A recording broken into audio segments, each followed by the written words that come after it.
The sun had dipped below the horizon, casting a faint orange glow across the suburban street as James Carter maneuvered his sedan into the driveway of his modest two-story home. Exhaustion clung to him like a second skin after a relentless day as a federal air marshal, his mind still buzzing with the weight of decisions made at 30,000 feet. The hum of his engine faded as he turned it off, his broad shoulders slumping slightly in the driver's seat. All he craved was the familiar comfort of his living room, the soft creak of his favorite armchair, and the stillness that came with closing the door on the world. But as he swung the car door open and stepped onto the pavement, that hope shattered like glass underfoot. Two police cruisers sat crookedly in front of his house, their headlights slicing through the dusk, engines rumbling low and ominous. 2 officers lingered nearby, their silhouettes rigid against the flickering streetlights, radiating a tension that prickled the air. James paused, one hand still resting on the car door, his dark eyes narrowing as he took in the scene. He was no stranger to vigilance. His job demanded it, but this felt different, personal. His pulse quickened, not out of fear, but from the slow simmer of unease that came with knowing something was about to go wrong. Before he could even shut the door, the younger Officer Blake, as his name tag would later reveal, shifted his stance, his hand brushing the holster at his hip with a casual menace. It wasn't a subtle gesture, it was a flex, a silent declaration that power rested in his grip. And James was already on the wrong side of it. "Stop right there," came the gravelly bark of the older officer Hayes, his voice slicing through the evening quiet like a blade. His weathered face, etched with years of commanding obedience, twisted into a scowl as he sized James up. "Hands where I can see them." The words landed heavy, an order laced with suspicion that made no sense in the context of a man standing in his own driveway. James froze mid-step, his palms lifting slightly before he caught himself, a flicker of defiance sparking in his chest. He wasn't some petty thief caught lurking in the shadows. This was his home, his refuge, a place he'd earned through years of sacrifice. Yet here he stood, pinned under the harsh glare of authority he hadn't invited. "Officers, is there a problem?" James asked, his tone steady but threaded with a sharpness he couldn't quite mask. He straightened, his 6-foot frame casting a shadow across the asphalt, his button-down shirt and slacks a stark contrast to the image of a threat they seemed determined to paint. "Don't move," Hayes snapped, taking a deliberate step forward. His boots scraped against the pavement, a sound that grated on James's nerves as the officer positioned himself like a wall between James and his front door. "We got a report of suspicious activity around here," Blake chimed in, his voice lighter but dripping with a smugness that set James's teeth on edge. The younger officer's lips curled into a smirk, his blue eyes glinting with something predatory. "And you just happened to fit the description." James arched an eyebrow, his gaze flicking briefly to his reflection in the car window. Dark skin, close-cropped hair, a tired but composed expression staring back at him. He almost laughed, the absurdity of it bubbling up in his throat. "Let me guess," he said, his voice dry as desert sand. "The description's something like a guy standing in his own driveway?" Blake didn't bite at the sarcasm. Instead, he edged closer, his hand still hovering near his gun, a coiled thread in every movement. "Let's see some ID," he demanded, his tone sharp enough to cut. James sighed, the weight of the moment pressing down on him like a physical force. He'd danced this dance before too many times and knew the steps by heart. "It's in my back pocket," he said, his words measured, his hands moving with exaggerated slowness to avoid giving them an excuse. "Nice and slow," Hayes growled, his fingers twitching near his own holster as if itching for a reason to escalate. The night air felt thick, charged with a tension that crackled between them as James retrieved his wallet and held it out. Blake snatched it with a quick, aggressive tug, flipping it open with a flourish that screamed theatrics. His smirk widened as he scanned the contents, his eyes darting over the cards like a hunter sizing up prey. "You live here?" Hayes asked, his voice thick with doubt, his arms crossing over his broad chest as he loomed closer. James nodded toward the house, its dark windows a silent witness to the unfolding farce. 5 years, he said evenly. "That's my place. Want me to pull up the electric bill while I'm at it?" Blake let out a low chuckle. But it was a hollow sound, devoid of warmth. "Funny guy," he muttered, his tone suggesting the opposite. "Let's hope you're this charming when things get serious." James's jaw tightened, a muscle ticking beneath his skin as he fought the urge to snap back. The fire in his chest burned hotter, fueled by the indignity of being questioned on his own property. But he swallowed it down. He knew the Gemek knew that one wrong word could tip the scales.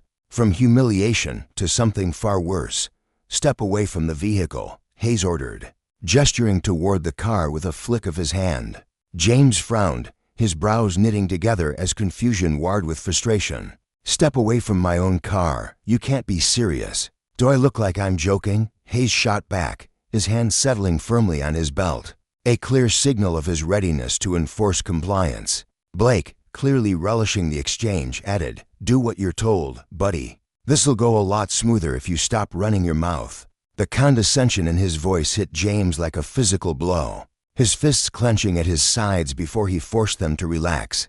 "Look," he said through gritted teeth, "I don't know what you think is happening here, but I'm just trying to get home." Hayes stepped closer, his towering frame casting a shadow that swallowed James whole. "I didn't ask for your life story. Hands on the car." Now, the command hung in the air, heavy and unyielding, and for a moment, James hesitated. Every fiber of his being screamed at him to resist, to call out the absurdity of it all.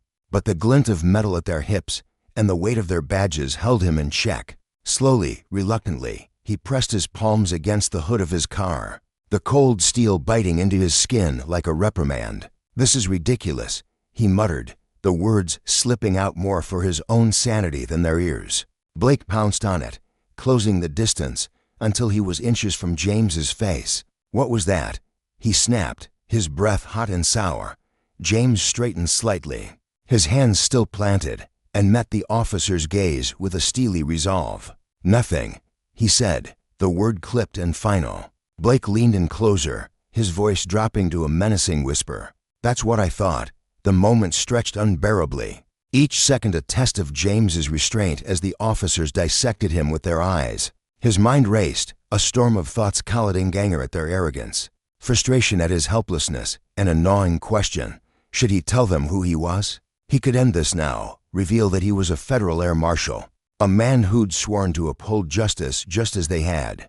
But a bitter instinct whispered that it wouldn't matter, not to them, not in this moment. Hayes circled the car, peering through the windows with the intensity of a man expecting to uncover a conspiracy. His flashlight beam danced across the seats, illuminating nothing but an empty coffee cup and a folded jacket. When he found no evidence to fuel his suspicions, his frustration flared. His movements growing sharper, "Step back," he barked again, his voice a whip crack in the stillness.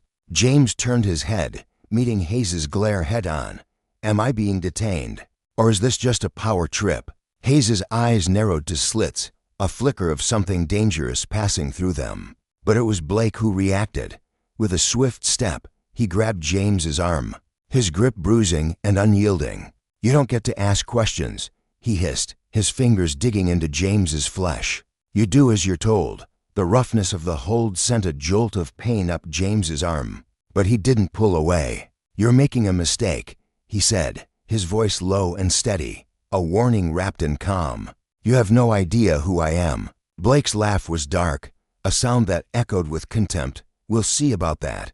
Hayes joined in, his hand drifting closer to his weapon, the threat palpable. James glanced toward his house, its silhouette a stark reminder of the peace he'd been denied. The windows stared back, dark and unyielding, a silent witness to the violation unfolding on its doorstep. "Hands where we can see them." Hayes barked again, his patience fraying. "Or this night's about to get a lot worse for you." James exhaled slowly, the tension coiling in his muscles like a spring ready to snap. "I've complied with every order you've given," he said, his voice a blade honed by resolve. "But this ends now." The officers exchanged a glance, their expressions hardening into something unreadable. Whatever they had planned, James knew it was teetering on the edge of chaos. Blake turned his attention back to the wallet, examining the ID with exaggerated care, his lips curling into a mocking sneer. He flipped the card over, then back again, as if hoping some hidden confession would materialize. You always this defensive?" he asked, his voice thick with derision. "Or just when you're caught somewhere you don't belong?" James raised an eyebrow, his patience wearing thin. "Caught in my own driveway, that's a new one." Hayes, standing nearby with his arms crossed, let out a low, humorless chuckle. "Mouthy, isn't he?" His eyes narrowed as he leaned in, his breath smelling faintly of stale coffee. "You live here, huh? Got any proof besides this?" James tilted his head toward the house, its familiar outline anchor in the storm. "That's my place right there. My name's on the mortgage, the deed, the utility bill severe thing. But I'm guessing that's not enough for you." Blake snorted, his smirk stretching wider. "Funny guy." With a flick of his wrist, he let the ID slip from his fingers, watching it flutter to the ground like a discarded toy. "Oops," he said, feigning innocence, his eyes gleaming with malice. "Mind picking that up, buddy?" James's jaw clenched, his gaze dropping to the ID lying in the dirt, then lifting to meet Blake's taunting stare. The silence stretched taut, a wire ready to snap, before he bent down, his movements deliberate and controlled. As his fingers brushed the edge of the card, Blake stepped forward and shoved his shoulder, hard. James stumbled, his knees nearly buckling, but he caught himself, the asphalt rough against his palm. "Watch your step," Blake said, his voice dripping with mock concern. James straightened slowly, the calm he'd clung to fraying at the edges, replaced by a quiet fury that burned in his eyes. "You think this is a game?" he asked, his voice low and measured, but carrying a weight that made the air feel heavier. Hayes stepped in, his tone icy. "Careful now, Carter. One wrong move, and you'll be flat on your back before you can blink." James turned to face Hayes, his gaze unflinching. "I'm standing on my property, doing nothing wrong, and you're treating me like a criminal. So tell me, Officer Hayes, what's the real crime here, owning a house? Or just existing in a way that rubs you the wrong way?" Hayes's lips pressed into a thin line, his face a mask of barely contained irritation. "I'd watch that attitude if I were you." "Attitude?" James shot back, his voice rising slightly for the first time. "You shoved me, dropped my ID on purpose, and now you're acting like I'm the problem." He exhaled sharply, his eyes darting between the two men. "Is this how you handle every suspicious person report? Or is there something about me that's got you so wound up?" Blake stepped closer, his smirk twisting into a sneer. "Keep running that mouth, Carter, and see where it gets you." James held his ground, unflinching. "What it gets me is clarity. You've already decided I'm guilty of something, anything. You're just looking for an excuse. But I'm not your guy. So why don't you stop wasting my time and let me go inside?" Hayes barked a laugh, sharp and hollow. "That's not how this works. You cooperate, and we decide when you're free to go." Blake bent down, snatched the ID from the ground, and thrust it back into James's chest with a force that made him stagger. "There you go, boss," he said, his tone mocking. "You've got your ID back. Now step away from the car, hands where we can see them." "For what?" James demanded, his voice cutting through the night like a whip. Hayes took a step forward, his presence looming, but before he could respond, something shifted. Blake's eyes flicked to the ID again, and for the first time, a flicker of uncertainty crossed his face. He tilted it toward the light, his smirk faltering as he read the title printed beneath James's name, Federal Air Marshal. The air grew still, the weight of realization settling over them like a storm cloud. Hayes caught the change in Blake's expression and leaned in, his brow furrowing as he snatched the ID from his partner's hand. His eyes scanned it once, then twice, his lips parting slightly as the truth sank in. James watched them, his own expression unreadable, though a quiet satisfaction simmered beneath the surface. "You were saying?" he asked, his voice soft but laced with steel. Blake's bravado crumbled, his hand dropping from his holster as he took a half-step back, his face paling in the dim light. Hayes stood frozen, the ID still clutched in his grip, his mind racing to recalibrate the situation. The power they'd wielded so carelessly moments ago evaporated, leaving them exposed, vulnerable to the consequences of their own hubris. James straightened fully, his hands falling to his sides, no longer complying, but commanding the space that was rightfully his. "I told you," he said, his voice steady and resolute. "You had no idea who I was." The words hung between them, a quiet indictment of their actions, a mirror held up to their abuse of power. For James, it wasn't just about proving his identity, it was about reclaiming his dignity, about forcing them to confront the fragility of their authority when wielded without justice. The lesson was clear: power unchecked could topple even those who thought themselves untouchable. And the bitter twist of fate had turned the tables in a way they'd never see coming. The air hung thick with tension as Officer Blake took a deliberate step closer, his voice dipping into a low, menacing growl that sent a shiver racing down James Carter's spine. "For your safety and ours," he said, each word laced with an unspoken threat. James felt his frustration ignite, a wildfire surging through his veins. His voice erupted, sharp and ragged, cutting through the stillness of his own driveway. My safety wasn't even a whisper of a concern until you'd rolled up here, picking a fight where I live." His chest heaved, his breaths coming fast and uneven as he fought to keep his footing. On the crumbling edge of composure, Blake's hand shot up, a wall of authority slamming down to silence any further outburst. "Enough," he barked, his tone as unyielding as steel. "We're done talking." Hands on the hood of the Carno, the command landed like a physical blow. But James stood rooted to the spot, defiance blazing in his dark eyes. His lungs expanded as he drew in a slow, deliberate breath, steadying himself against the storm brewing inside. He could feel the weight of their stares, Blake's cold and predatory, Hayes's quieter but no less dangerous. "You're crossing a line, officer," James said, his voice steady despite the tremor of anger beneath it. Blake's hand twitched toward the baton at his hip, a flicker of menace in the motion. "You think so?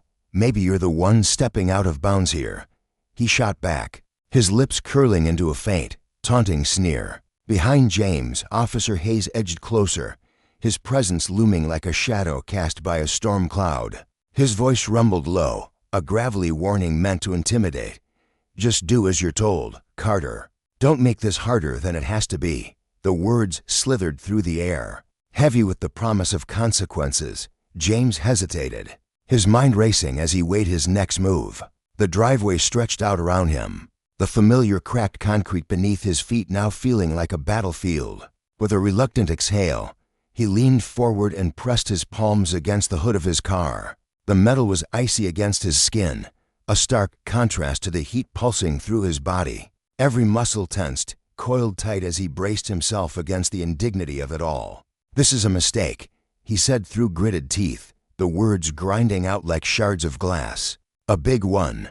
Blake circled the car like a vulture, sizing up its prey, his mocking tone slicing through the night. "Is that right? Because from where I'm standing, the only mistake was you thinking you could get away with acting suspicious in this neighborhood." James's head snapped to the side, his glare locking onto Blake with searing intensity.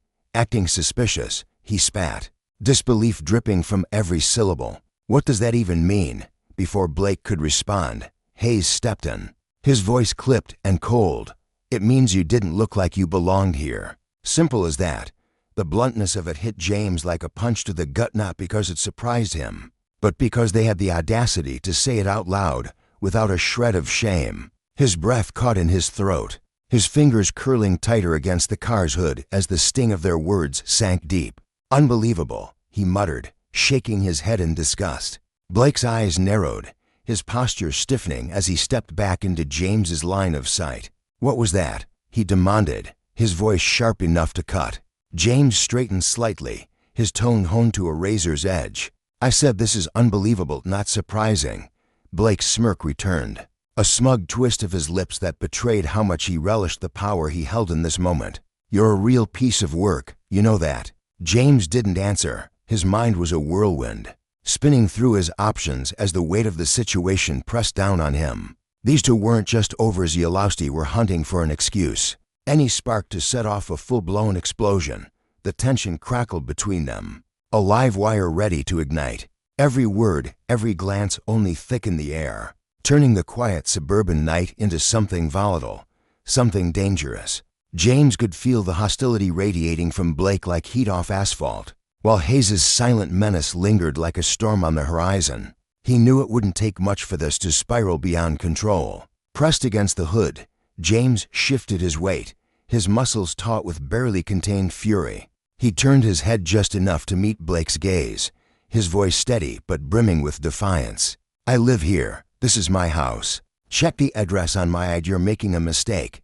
Blake didn't bother replying, instead flicking his eyes toward Hayes, who stood a few feet away, his hand resting casually on his belt. Hayes's face was a massacred, unreadable, a wall of indifference carved from stone. After a beat of silence, he spoke, his voice flat and commanding. "We don't need a lecture, Carter. Hands behind your back, no." James froze, disbelief crashing over him like a wave. "For what?" he demanded, his voice rising with incredulity. "What exactly have I done wrong?" Hayes stepped closer, his shadow swallowing the faint glow of the streetlight above. "I said hands behind your back. Don't make me say it again." James straightened slightly, lifting his hands from the hood but keeping them in plain sight, palms open as if to prove his innocence. "You have no reason to cuff me. I haven't broken any laws. I'm the owner of this property, and you." Before he could finish, Hayes lunged forward, his hand clamping around James's wrist with a grip like iron. "Resisting now, huh?" he said coolly, twisting James's arm behind his back with a force that sent a jolt of pain shooting through his shoulder. James grimaced, his breath hitching as he fought to keep his voice steady. "I'm not resisting anything. Let go." Blake sauntered closer, that infuriating smirk plastered across his face. "Sure looks like resisting to me," he taunted, his tone dripping with mockery. "Enough," Hayes snapped, yanking James's arm higher until his body bent forward under the strain. Pain radiated through his shoulder, sharp and unrelenting, but James planted his feet, refusing to buckle. "This is illegal," he growled, his voice low and fierce. "You can't do this. I'm a federal officer." Blake paused mid-step, one eyebrow arching as a flicker of surprise crossed his face. "Federal officer," he repeated, his tone thick with skepticism. "That's rich. You expect us to believe that?" James clenched his jaw, forcing the words out despite the agony searing through his arm. "Check my ID. It's all there. I'm a federal air marshal." Hayes let out a low, guttural laugh, his grip tightening as he shoved James harder against the car. "Oh, is that right? Well, guess what right now? You're just another guy with a big mouth and a bad attitude." James's temper flared, his body straining against Hayes's hold as the frustration boiled over. "You're going to regret this," he hissed, the words escaping through gritted teeth. Yeah, Blake muttered, waving a dismissive hand. "Save it for someone who cares." Without warning, Hayes twisted James's arm even further, the pressure unbearable. James shifted instinctively, trying to ease the torment, but the movement only seemed to stoke Hayes's aggression. "Stop moving," Hayes barked, pulling harder. "I'm not." James started, but his words were cut off as Hayes swept his legs out from under him in one swift, brutal motion. James hit the ground hard, his knee scraping against the rough asphalt with a sickening grind. Before he could catch his breath, Hayes shoved him face first onto the pavement, pinning him down with the full weight of his body. James grunted as his forehead slammed into the ground, the impact sending a shockwave of pain through his skull. A warm trickle of blood seeped from a fresh cut above his eye, the sting mingling with the dirt pressed against his cheek. "Are you out of your mind?" James yelled, his voice muffled against the pavement, raw with fury. Hayes ignored him, snapping the handcuffs onto James's wrists with a cold, mechanical precision. "Stay still," he growled, as if James had any choice, with his face smashed into the ground and his arms wrenched behind him. Blake crouched beside them, his smug expression gleaming in the dim light. "Looks like our federal officer isn't so untouchable after all," he said, his voice laced with cruel satisfaction. James twisted his neck, glaring up at him through the haze of pain and blood. "You're assaulting a federal agent. Do you have any idea what kind of trouble you're in?" Blake leaned in closer, his breath hot against James's ear as he whispered, "The only one in trouble here is you, pal." Hayes yanked James to his feet, his grip rough and unrelenting. Blood trickled down James's temple, staining his skin, but he refused to let them see him break. His eyes burned with a fierce, unyielding resolve as he locked gazes with Hayes. "You've just made the biggest mistake of your life," he said. his voice steady despite the chaos raging within him. Hayes smirked, his face inches from James's. "You think so? Well, we'll see about that." Blake swung open the back door of the cruiser with a theatrical flourish, his tone dripping with sarcasm. "VIP seating for our special guest." Hayes shoved James toward the car, and he stumbled slightly, his knees still aching from the fall. But he caught himself, refusing to give them the satisfaction of seeing him falter. Blake grabbed his shoulder and forced him the rest of the way into the back seat, the rough push igniting a fresh wave of anger in James's chest.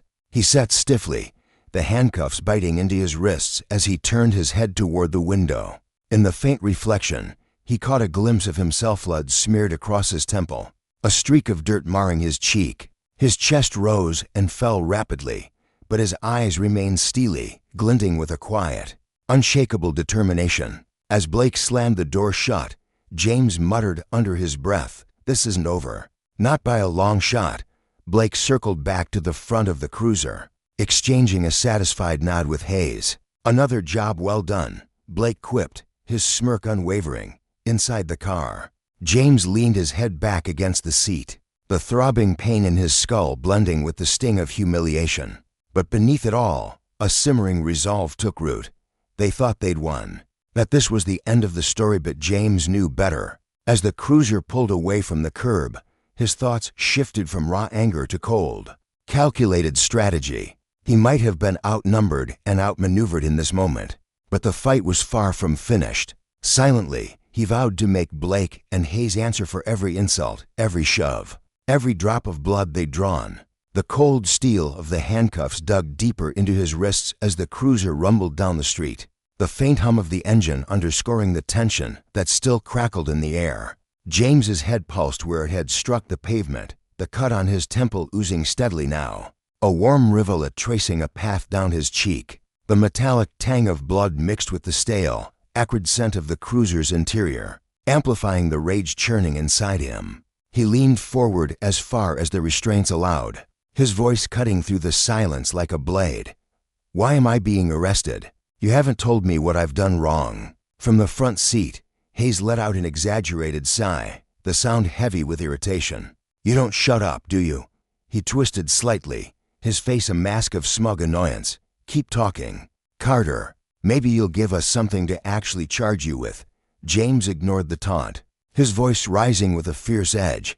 "You're obligated to tell me the charges. That's how the law works, or does that not apply in this car?" Blake, behind the wheel, chuckled darkly, the sound casual and dismissive. "Law works different out here, pal. Out here, it's about attitude, and yours sucks." James's jaw tightened, his fists clenching uselessly behind his back as he glanced at the partition separating them. "You're making a mistake," he said, his tone icy with conviction. "You have no idea who I am." Hayes snorted, then slammed his palm against the glass divider with a resounding bang that made the air vibrate. "Carter, I'm only going to say this once. Shut your mouth, or I'll make sure the next few hours are the worst of your life." James didn't flinch, his gaze unwavering. "Oh, so we're skipping the part where you pretend this is legitimate? Going straight to threats now?" Blake tilted his head, his smirk flickering in the rearview mirror. "Threats? Nah. That's just Hayes being nice. Trust me, you don't want to see him lose his patience." James forced himself to breathe slowly, tamping down the fury threatening to spill over. "You've already crossed the line," he said, his voice low and deliberate. "This is assault, harassment, and false arrest. You're both going to lose your badges over this." Blake's laugh rang out again, sharp and carefree. "And who's going to take our badges to you?" Before James could fire back, he caught a flash of movement in the mirror. Blake had stepped out of the cruiser, a flashlight swinging in his hand as he strode toward James's Toyota parked in the driveway. "What the hell is he doing?" James snapped, his eyes narrowing as suspicion clawed at him. Hayes didn't even glance back, his tone flat and unconcerned. "Routine check, routine." James shot back, his voice rising with incredulity. "You've got me in cuffs, bleeding in the back of your car, and now you're rummaging through my property. This isn't routine, it's a violation." Hayes shrugged, his broad shoulders shifting lazily as he stared ahead. "Call it what you want. Carter, you're not in charge here." James's heart pounded. a mix of outrage and helplessness surging through him as he watched Blake's silhouette disappear behind his car. The beam of the flashlight danced across the windows, probing, invasive. He could imagine Blake rifling through his glove box, flipping through papers, searching for anything to twist against him. The thought fueled his resolve, sharpening it into something unbreakable. This wasn't just about a bruised ego or a bloody forehead, it was a glaring lesson in justice, or the lack of it. Blake and Hayes wielded their power like a blunt instrument, smashing through boundaries of right and wrong with reckless abandon. But power, James knew, came with consequences. They'd underestimated him, dismissed him as just another target for their petty tyranny. Yet as the cruiser idled and the night stretched on, James's mind churned with plans, each one a step toward holding them accountable. They'd learn soon enough that their actions rippled far beyond this moment, and those ripples would crash back on them with a force they couldn't escape. The night air hung heavy with tension as James sat confined in the back of the police cruiser. His wrists chafed raw by the cold bite of the handcuffs through the smudged glass of the rear window. He watched with growing fury as Officer Blake rummaged through his car, the beam of a flashlight cutting through the darkness like a predator stalking its prey. Each sweep of the light over the dashboard, each creak of the driver's side door as Blake swung it open wider, fueled the storm brewing in James's chest. His breath quickened, a sharp edge to it, as Blake's gloved hands pawed through the glove compartment, tossing aside papers and personal items with reckless abandon. "This is beyond unacceptable," James growled, his voice rising like thunder rolling over a quiet plain. "You're trampling all over my rights, searching my property without a shred of cause." From the front seat, Officer Hayes pivoted slowly, his broad shoulders casting a shadow that loomed over James. A smirk tugged at the corner of his mouth, smug and unyielding, as he met James's blazing stare. "Cause," Hayes drawled, his tone dripping with mockery. "How about the fact that you're sitting here, locked up in my cruiser? Seems like plenty of cause to me." The words landed like a slap, and James's jaw tightened so fiercely he could feel the strain ripple down his neck, as if his bones might shatter under the pressure. His hands clenched into fists behind his back, the metal cuffs digging deeper into his skin. But he swallowed the urge to lash out. He wouldn't give them the satisfaction not yet. "You think this is some kind of game?" James spat, his voice trembling with barely contained rage. "You're messing with the property of a federal officer." Hayes's dark chuckle filled the cramped space, a sound as cold and hollow as the night outside. "There it is again, that federal officer tale," he said, shaking his head as if humoring a child caught in a lie. "Carter, if you're gonna spin a story, at least make it one we'd buy." James's eyes flicked back to Blake, who had now retrieved a folded document from the glove box. The officer held it up to the faint glow of the streetlight, squinting as though deciphering some secret message hidden within the creases. The sight sent a fresh surge of indignation roaring through James's veins. Toes were his papers, his life being pawed at like trash. "Get out of my car," James roared, his voice erupting with such force that it startled even him, echoing off the cruiser's walls. Hayes's fist slammed against the glass partition, the sharp thud cutting through the air like a gunshot. "Quiet," he barked, his eyes narrowing into slits. "One more word, and you'll wish you'd kept your mouth shut." James sank back against the seat, his chest heaving as he fought to steady his breathing. The cuffs gnawed at his wrists, a constant reminder of his helplessness, but he refused to let the pain cloud his mind.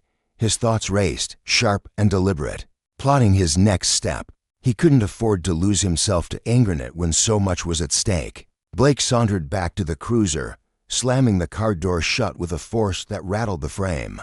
"Nothing worth a damn in there," he said casually, tossing a crumpled file onto the dashboard as if it were yesterday's newspaper. He turned in his seat, his smirk widening as he locked eyes with James. "You're done," James said, his voice slicing through the air like a blade, cold and unyielding. "When this is over, I'll see to it you both face charges. That's a guarantee." Blake's grin faltered for a split second, a flicker of irritation crossing his face before he leaned closer. "That a threat, tough guy?" he asked, his tone laced with challenge. "No," James replied, his gaze as steady as steel. "It's a promise." Hayes let out a scoff. rolling his eyes as though James's words were nothing more than the buzzing of a fly. "Big talk for a man in cuffs, Carter," he said, amusement dancing in his voice. "You're in no position to promise anything." Blake chuckled, a short, sharp sound that grated on James's nerves. "This one's got some fire, huh?" he said, twisting the key in the ignition. The engine roared to life, the vibrations jostling James's already aching body. Too bad it's not going to do him a lick of good. As the cruiser lurched forward, the world outside blurred into streaks of shadow and light.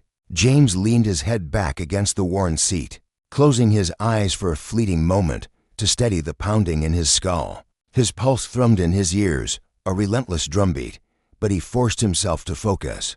Through the glass, he caught the low murmur of Hayes's voice, too soft to make out every word, but sharp with disdain. "This one's got an attitude," Hayes muttered, casting a sidelong glance at Blake. "Thinks he's untouchable." Blake's laugh was a low rumble. "Let's see how long that lasts." James's eyes snapped open, his stare cutting through the dim interior of the cruiser like a blade. He had endured their taunts, their arrogance, their blatant abuse of power, but he wasn't broken. "Far from it. You'd have no clue what you've just set in motion," he said, his voice steady despite the storm raging within him, each word laced with a quiet, simmering fury. Blake's eyes flicked to the rearview mirror, meeting James's gaze for a heartbeat before he smirked again. "Oh yeah, and what's that?" James held his stare, unflinching. "You've just signed the death warrant for your careers." Hayes snorted, waving a dismissive hand as the cruiser barreled down the empty street. "Save it. Carter, you're not scaring anybody." The tires hummed against the asphalt, the station looming closer with every passing second. But James barely registered the scenery flashing by. His mind was a furnace, burning with resolve. They might have him shackled now, might think they'd won, but this was only the beginning.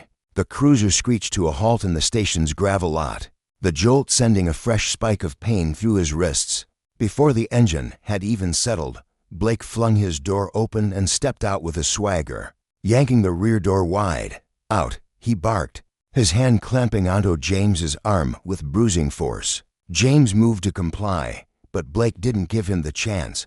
With a rough tug on his shoulder, the officer pulled him forward, the motion throwing James off balance. The cuffs made it impossible to catch himself, and he hit the ground hard, gravel biting into his knees and palms. A dull ache radiated through his legs, but he gritted his teeth, refusing to show weakness.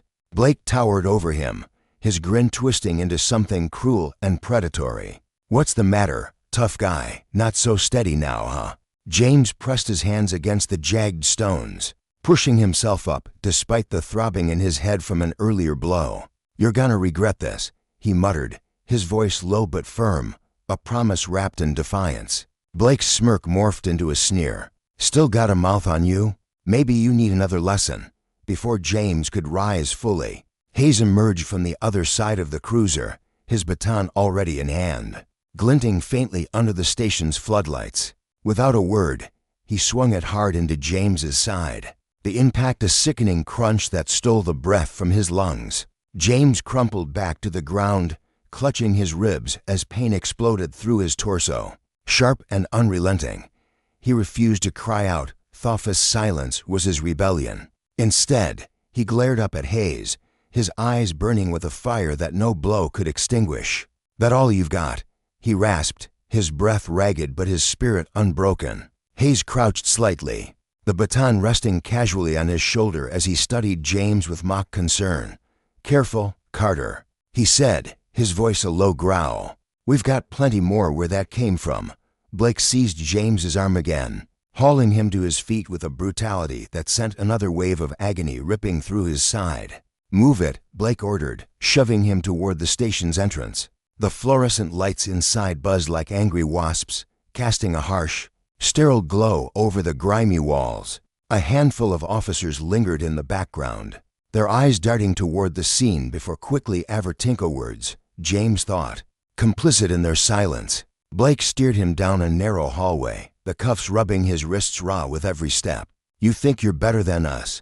Blake taunted, his voice bouncing off the tiled walls, each word dripping with venom. "We'll see how long that lasts." They reached a small holding cell, its door yawning open like a trap waiting to snap shut. Hayes stepped forward, halting Blake with a raised hand. "Hold up," he said, turning to James with a smile that was all teeth and no warmth. "We want to make sure you feel right at home." Without warning, he shoved James hard against the wall, the impact jarring his already battered body. His shoulders slammed into the cold concrete, and a groan threatened to escape. But he clenched his jaw tight, denying them the sound. Hayes leaned in close, his breath hot and sour against James's ear. "Welcome to your new digs, Carter," he whispered, his voice thick with malice. "Get cozy, you are not going anywhere anytime soon." Blake's laughter rang out as he roughly unlocked the cuffs, yanking them off with a force that left James's wrists throbbing. "Take a load off," Blake said, stepping back as Hayes moved to shut the cell door. "We'll swing by when we feel like it." The metallic clang of the lock echoed through the small space, sealing James inside like a tomb. He turned slowly, his back still pressed against the rough wall, every breath a battle against the pain screaming through his ribs. His wrists pulsed with a dull ache, and a trickle of blood had dried at his temple. But his gaze remained steady, cutting through the dimness with unwavering resolve. "You've made your point," he said, his voice ringing out clear and sharp despite the exhaustion tugging at him. "Now let's see what happens when someone makes theirs."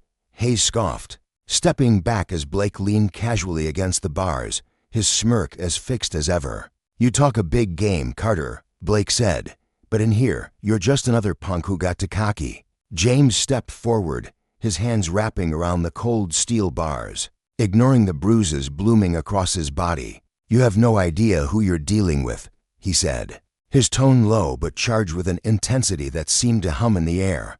Hayes crossed his arms, unimpressed. "Oh, we know exactly who you area loudmouth who thought he could outsmart us. Newsflash, you can't." Blake straightened, tapping the bars with a mocking grin. "Sleep tight, hero. We'll see how tough you are come morning." Their laughter faded as they strode away, leaving James alone in the cell's oppressive silence. He eased himself onto the narrow bench along the wall, each movement deliberate to avoid stoking the fire in his ribs. For a moment, the only sound was the distant hum of the station, a faint pulse of life beyond his confinement. He leaned his head back against the concrete, closing his eyes briefly, letting the ache in his body settle into a dull roar. But his mind was a razor, slicing through the haze of pain and humiliation. Justice wasn't just a word to him, it was a vow etched into his core. These men, with their badges and batons, had mistaken power for invincibility. They'd learn soon enough that actions like theirs carried a prisione they'd pay dearly. James opened his eyes, his expression calm but resolute, a storm held in check. The cell might hold him now, but it couldn't contain what was coming. Hayes and Blake thought they'd broken him, thought they'd won with their fists and their sneers. They were wrong. Every bruise, every insult only steeled his determination further. Power, when abused, became a noose end. They'd just tightened it around their own necks. As the fluorescent lights flickered overhead, casting jagged shadows across the floor, James sat taller. The lesson here wasn't his to learn, it was theirs, and he'd make damn sure they never forgot it.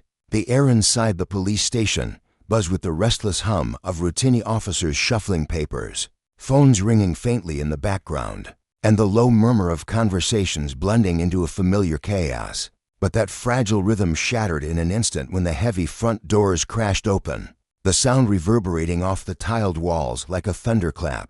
Every head turned, every voice fell silent, as the figures strode in with a purpose that sucked the oxygen from the room.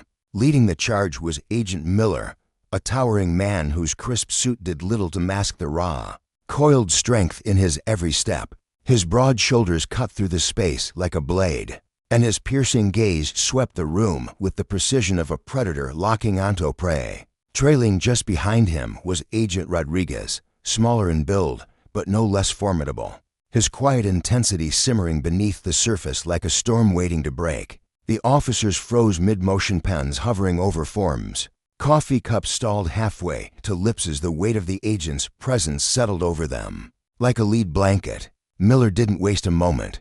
His polished badge gleamed under the fluorescent lights as he marched straight to the front desk, his voice slicing through the thick tension like a knife through butter. "Where is he?" he demanded, the words sharp and unyielding, leaving no room for negotiation. The young officer behind the desk, a weary man with a mop of dark hair and a badge that read Collins, flinched under the intensity of Miller's stare. His hands fumbled with a clipboard, his earlier swagger evaporating as he stammered. Who are you talking about?" His voice cracked, betraying the nerves that danced beneath his skin. Miller's eyes narrowed, his patience visibly fraying. "Don't play games with me," he snapped, leaning forward just enough to make Collins shrink back. "James Carter. Where is he being held?" Rodriguez stepped up beside Miller, his dark eyes scanning the room with a cold, calculating precision. The station wasn't large, barely more than a cluster of desks, a few flickering lights, and a hallway stretching into the shadows, but he seemed to catalog every detail in an instant. "And before you think about stalling," he added, his voice low and edged with menace, "let me make this crystal clear. We know exactly what's happening here." His words hung in the air, heavy with implication, and Collins's gaze darted nervously toward the hallway where two figures lingered, watching the scene unfold with a mix of curiosity and dread. Blake stepped forward first, his broad frame filling the space as he tried to muster an air of authority. His uniform was crisp, his badge glinting faintly, but the smirk tugging at his lips faltered as he met Miller's icy stare. "What's the problem here?" he asked, his tone aiming for casual but landing somewhere closer to strained. Miller turned to face him, his expression unreadable save for the flicker of disdain in his eyes. "Are you Blake?" he asked, his voice flat but laced with a quiet fury. Blake puffed out his chest, forcing a grin that didn't quite reach his eyes. "That's me." "Who's asking?" In a single, fluid motion, Miller's hand darted inside his jacket, emerging with a sleek handgun that he leveled directly at Blake's chest.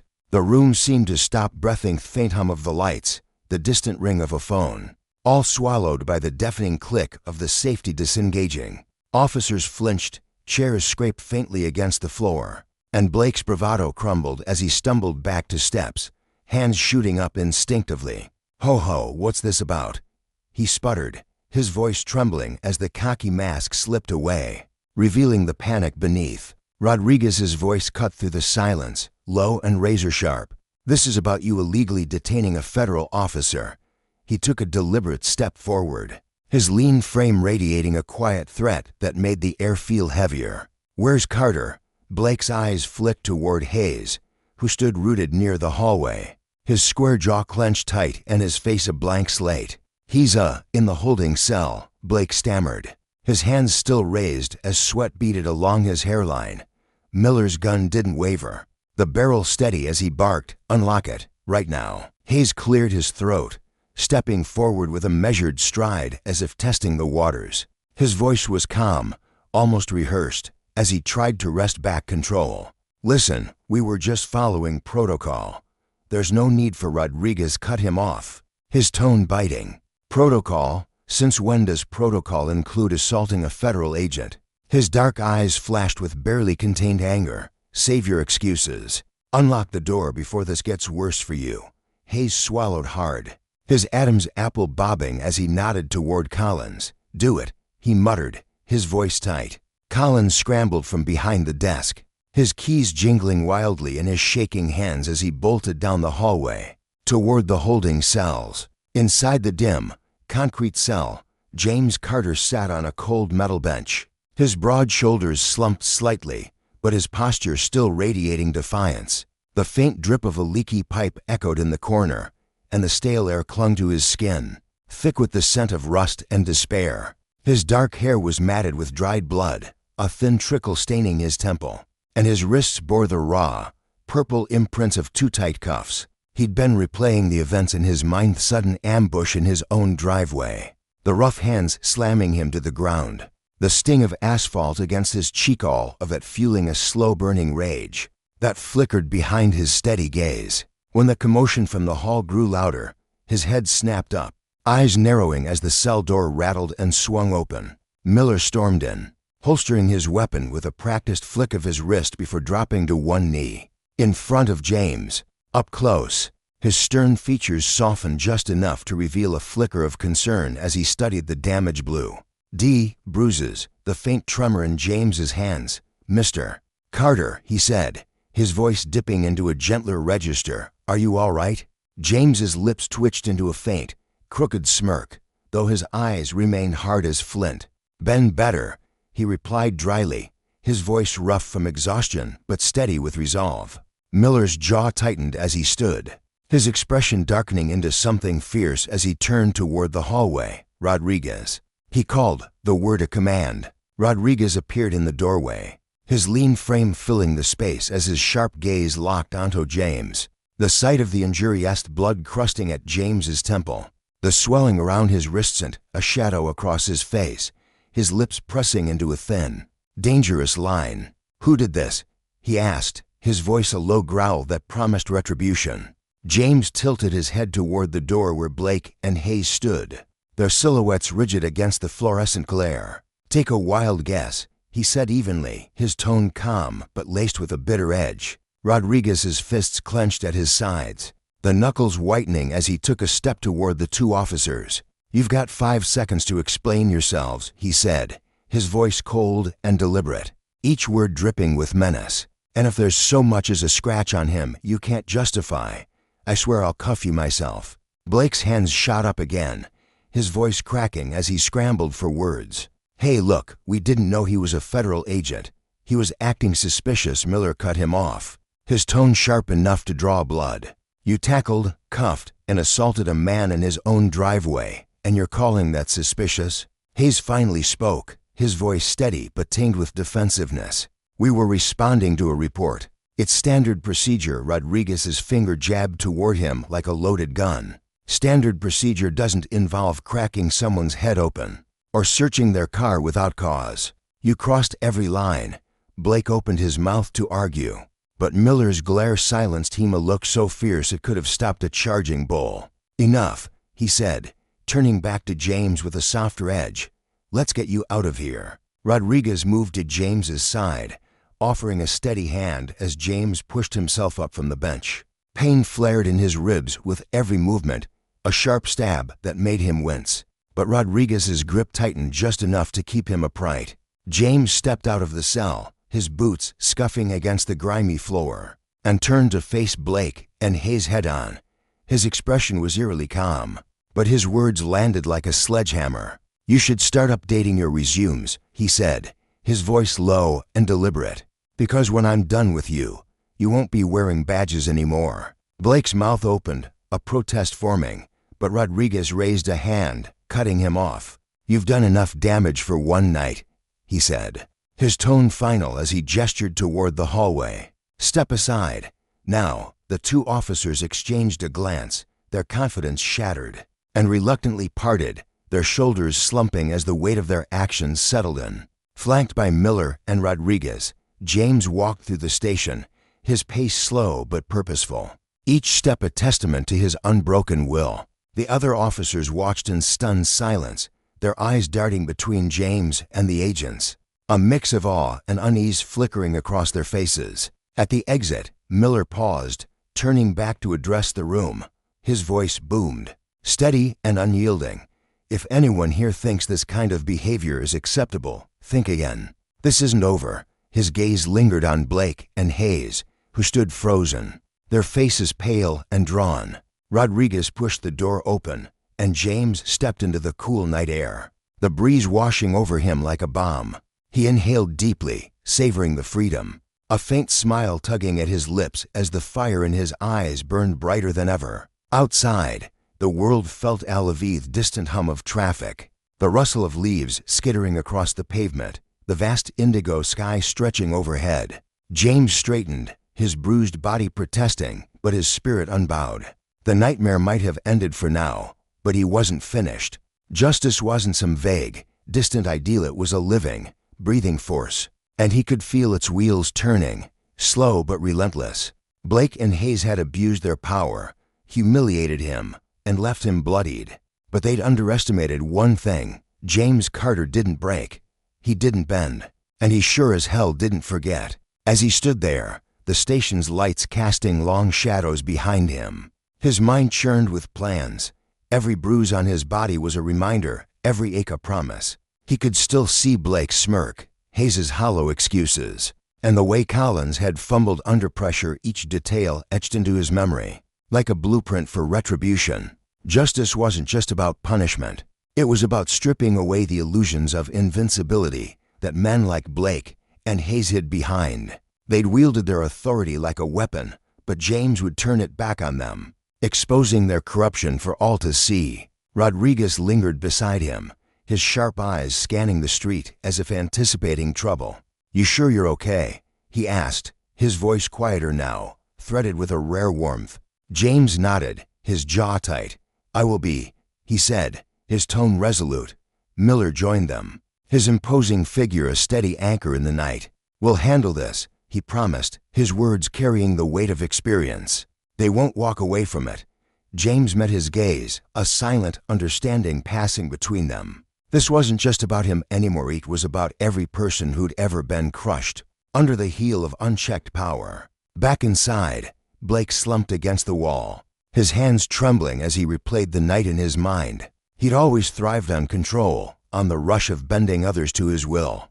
But now that confidence felt like a house of cards collapsing around him. Hayes stood nearby, staring blankly at the floor, his mind racing with justifications that sounded weaker by the second. Collins hovered at the desk, his youthful face etched with guilt, hadn't thrown the punches, but he'd stood by, complicit in his silence. The station felt smaller now, the walls closing in as the reality of their actions sank in. They'd crossed a line they couldn't uncross, and the consequences were coming slow, sure, and unstoppable. For James, standing in the crisp night air, the lesson was clear: power without accountability was a poison, and men like Blake and Hayes were its carriers. But justice, true justice, was the antidote. It might take time, it might demand everything he had, but he'd see it through, not just for himself, but for the principle that no one-out badge, not a uniform, stood above the law. The wheels were turning, and he'd make damn sure they crushed every ounce of arrogance those two had left. In the dim light of the precinct, chaos reigned as the confrontation unfolded with raw intensity. Hayes, his face flushed and his composure unraveling like a threadbare sweater, pounded his fist against the desk, his voice reverberating off the cold, sterile walls. "We were following procedure," he bellowed, the words trembling with a mix of defiance and desperation, as if shouting them louder might somehow make them true. Sweat beaded on his forehead, his eyes darting wildly, searching for an anchor in the storm of scrutiny crashing over him. He was a man clinging to the wreckage of his authority, but the cracks in his facade were widening by the second. Rodriguez, standing mere feet away, turned on him with the ferocity of a predator cornering its prey. His dark eyes burned with a righteous fury, pupils dilated as though they could sear through Hayes's flimsy excuses. "Procedure," he spat, his voice rising like a tidal wave, each syllable dripping with contempt. "You call this procedure? Beating a federal officer, stripping him of his rights, and then having the audacity to stand there playing the victim." He took a deliberate step forward, his boots thudding against the linoleum floor, closing the distance between them. His broad shoulders squared, his chest heaving with barely contained rage. He loomed over Hayes like a thundercloud ready to unleash its wrath. "Your procedure is nothing but a cheap mask for abuse of power, and you know it." Blake, caught in the crossfire, felt heat flood his face, a molten mix of anger and shame that painted his cheeks a deep crimson. His hands twitched at his sides, fingers curling into fists as he struggled to find his footing in the quicksand of this disaster. "We didn't know he was a federal officer," he muttered, his voice cracking under the weight of his own defense. The excuse sounded hollow even to his own ears, a feeble whisper against the gale of accusation howling through the room. His eyes flicked to the floor, unable to meet the piercing gaze of James, whose presence seemed to fill the space with an unspoken challenge. James's response cut through the air like a blade forged in ice and steel. "And that makes it okay?" He shot back, his tone unyielding, sharp enough to slice through the tension. He stood tall despite the ache in his bones, his posture radiating a quiet strength that belied the bruises blooming beneath his skin.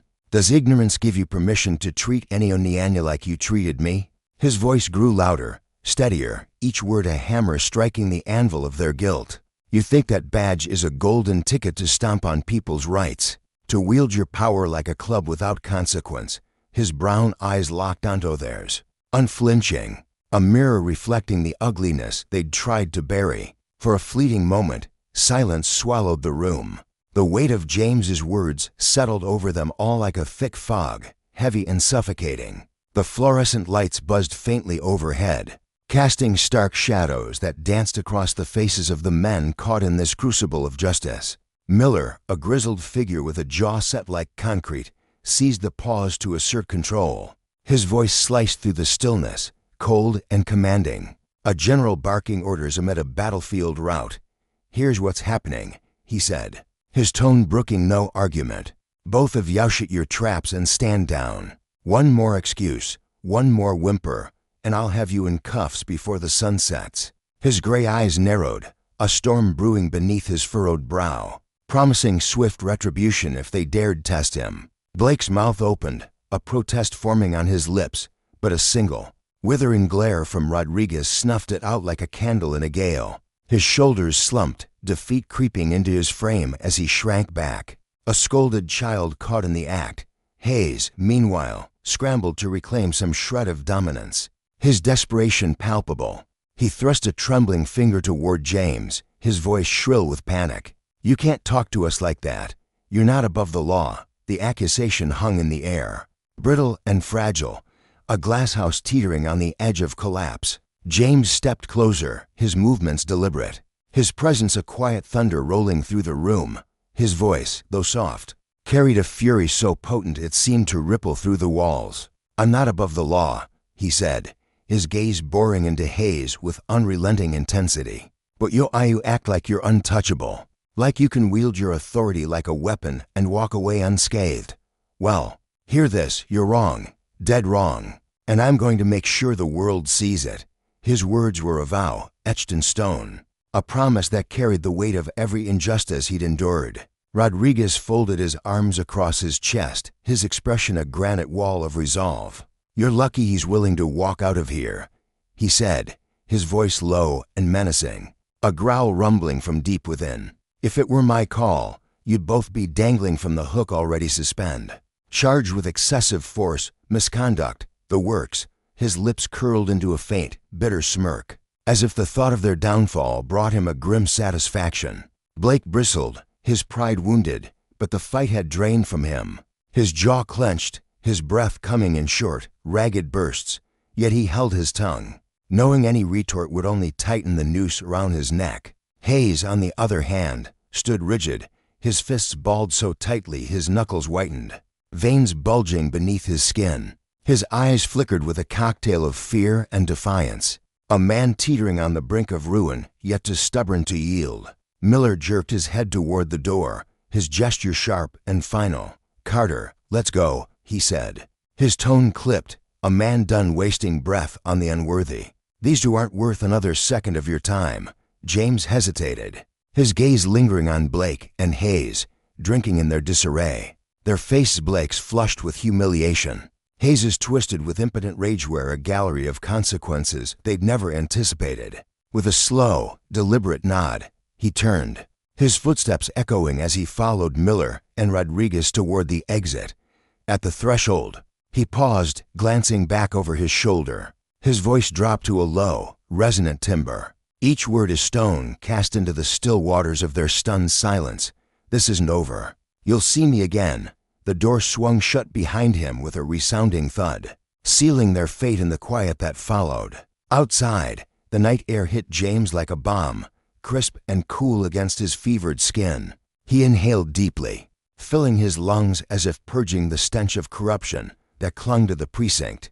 His mind churned, already plotting the steps ahead, a chess player calculating his next move. By the time he crossed the threshold of his modest home, the first ripples of his ordeal had begun to spread beyond those walls. Videos of his arrest, captured by neighbors with trembling hands and wide eyes, were igniting the digital landscape. The footage was unrelenting, shot from multiple angles. It laid bare every humiliating detail, Blake's sneering mockery as he shoved James against the pavement, Hayes' snarling aggression as he twisted James's arms behind his back, the sickening thud of his body hitting the ground. Blood glistened on his temple, a dark streak against his skin, while bruises blossomed like storm clouds around his wrists, stark evidence of the violence inflicted under the guise of authority. Within hours, the clips detonated across social media, a wildfire racing through dry grass. Thousands shared them, each post a spark fanning the flames of outrage. Captions screamed indignation, abuse of power in broad daylight, racial profiling at its ugliest, when protectors turned predators, and the comments poured in like a deluge. "This is sickening," one user wrote, their words trembling with fury. They attacked him for daring to exist in his own driveway. Another demanded, "Fire those officers now. We need justice for James Carter." By morning, the hashtag #JusticeForJames had clawed its way to national prominence, trending like a war cry across the country. News outlets snatched up the story, replaying the footage on endless loops, their anchors' voices thick with condemnation as they dissected the implications of racial profiling and unchecked brutality. The police department's press office drowned under a barrage of calls, each one a demand for answers they couldn't dodge. But the anger wasn't confined to screens. It spilled into the streets of James's neighborhood, a quiet suburb now buzzing like a beehive struck by a stone. His neighbors, ordinary people who'd watched the arrest unfold from their porches and windows, refused to let it fade into silence. They gathered in a cramped community center, its peeling paint and flickering lights a testament to years of neglect.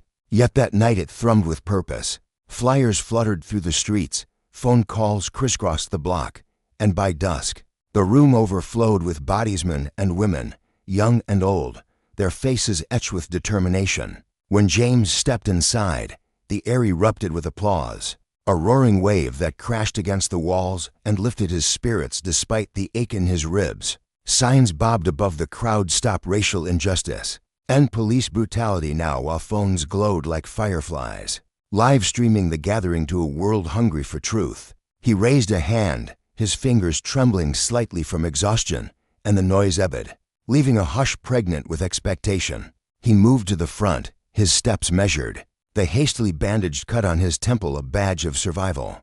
"Thank you," he began, his voice steady despite the strain, his eyes sweeping over the sea of face, some tear-streaked, others blazing with resolve. "Thank you for standing with me, for lending your voices to something bigger than just one man." The room stilled further as he pressed on, his words gathering strength like a river carving its path. "What happened to me wasn't just an attack on my body, it was an assault on dignity, on the promise that we're all equal under the law. But let's not kid ourselves, this isn't new. It didn't begin with me, and it won't end with me unless we force it to stop." A murmur of agreement rippled through the crowd, a chorus of shared pain and defiance. A woman near the front, her gray hair pulled back in a tight bun, raised her hand, her voice quavering but firm. "James, how do we keep this from being buried? How do we make them pay?" He nodded, meeting her gaze with a fire that mirrored her own. "It starts with noise," he said, his tone resolute. "Keep sharing that video. Keep calling the department. Keep shouting so they can't ignore us. But it's more than that. It's about pushing for change that lasts. We can't just demand justice for me. We have to demand better for everyone." The crowd erupted again, a thunderclap of approval, but James silenced them with a raised hand, his voice swelling with passion. "This isn't just my fight, it's ours. Together, we can make it mean something." As the night wore on, plans crystallized amid the fervor. Petitions took shape, their pages bristling with signatures calling for Blake and Hayes' suspension and a full investigation. A march was scheduled for the following weekend, its route a bold stroke from the police station through the city's beating heart. Community leaders, teachers, shopkeepers, red-eye stepped forward, their voices weaving into the fabric of resistance. The room buzzed with a restless energy, a collective will forging outrage into action. James lingered late into the night, his body weary, but his spirit unbowed, listening to stories from others, tales of harassment, of fear, of a system that too often turned its back. Meanwhile, at the police station, the walls trembled under mounting pressure. The video had clawed its way to the desks of the higher-ups, and the public's roar was a beast they couldn't muzzle. Internal Affairs cracked open an investigation, dragging Blake and Hayes before a panel of stern-faced interrogators.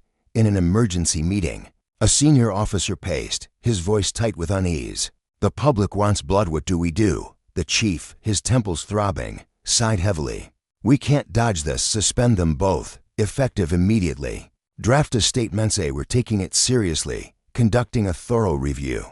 By dawn, news of their suspension broke, igniting a fresh wave of reactions, online celebration from some, skepticism from others who saw it as a hollow gesture. From his porch, James watched the storm unfold, his phone a constant hum of notifications. Reporters swarmed his doorstep, microphones thrust forward like spears, while neighbors dropped by with casseroles and quiet words of solidarity. When one journalist pressed for a statement, he met them with the same unyielding resolve that had carried him through the community meeting. "This is a step," he said, staring into the camera, his voice a steady drumbeat. "But it's not the end. Justice isn't suspension, it's accountability, it's change, and we're not stopping until we have both." The video's reach grew, a relentless tide that forced the department into a spotlight it couldn't escape. An internal investigation surged forward, led by auditors and senior officers tasked with peeling back the layers of Blake and Hayes' actions. Witnesses from the neighborhood poured forth, their testimonies a damning mosaicals of the officers prowling the streets, targeting black residents with petty stops or baseless suspicion. "They're always hunting for trouble," one woman said, her voice trembling with years of suppressed anger. "This time, they just picked the wrong fight." James, far from idle, rallied his legal team, filing a lawsuit that struck at the heart of the officer's misconduct, excessive force, false arrest, a violation of the rights he'd sworn to uphold as a federal officer. The lesson was clear: power, when abused, carried a price, and justice was a force that could not be silenced. The ripples of his stand stretched far beyond that night, a testament to the strength found in unity and the consequences awaiting those who dared to trample the defenseless. The air in the internal affairs room hung heavy, thick with tension that pressed against the walls like a storm about to break. Officer Blake sat slumped in a metal chair, his uniform wrinkled, his once arrogant posture reduced to a jittery mess.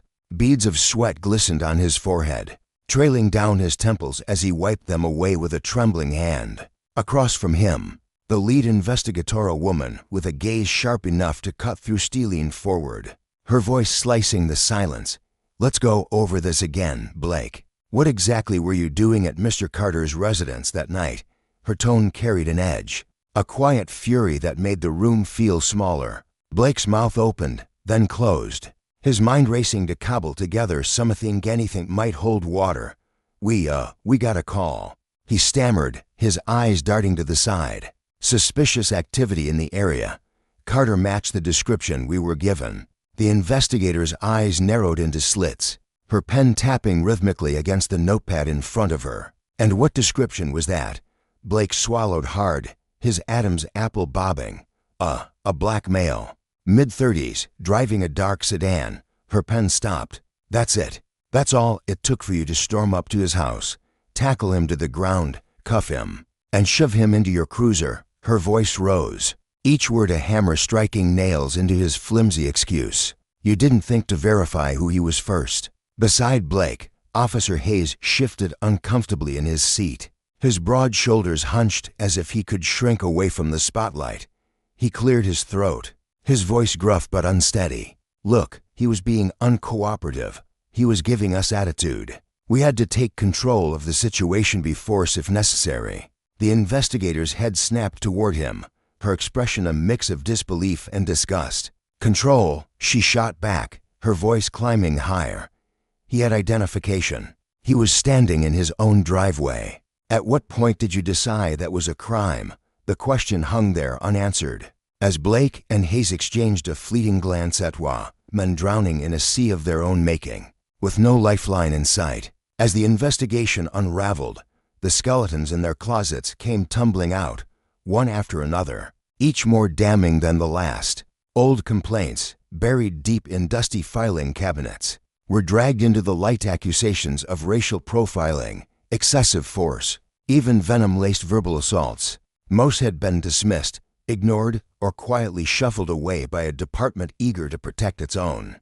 But now, with the media's unrelenting glare and a community baying for justice. Those ghosts refused to stay buried.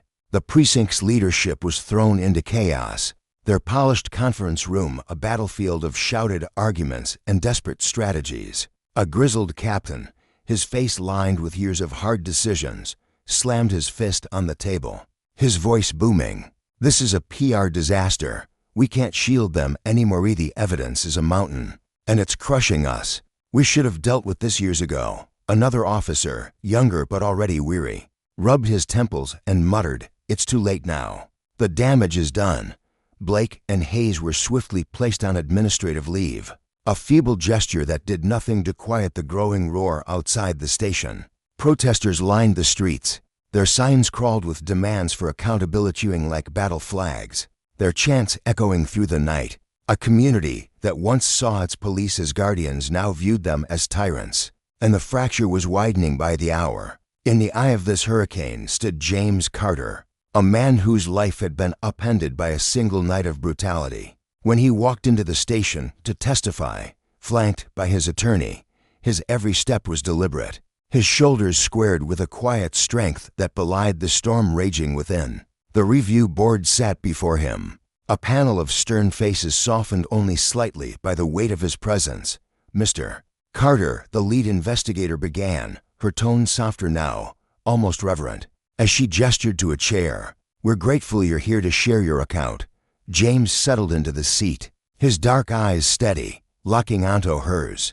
"I'm here to make sure the truth isn't buried," he said, his voice low but resolute, carrying the weight of a man who'd been wronged but refused to break. For the next hour, he laid bare every excruciating detail of that night. He painted a vivid picture, Blake's smirk, sharp and cruel, as if he enjoyed the power he wielded.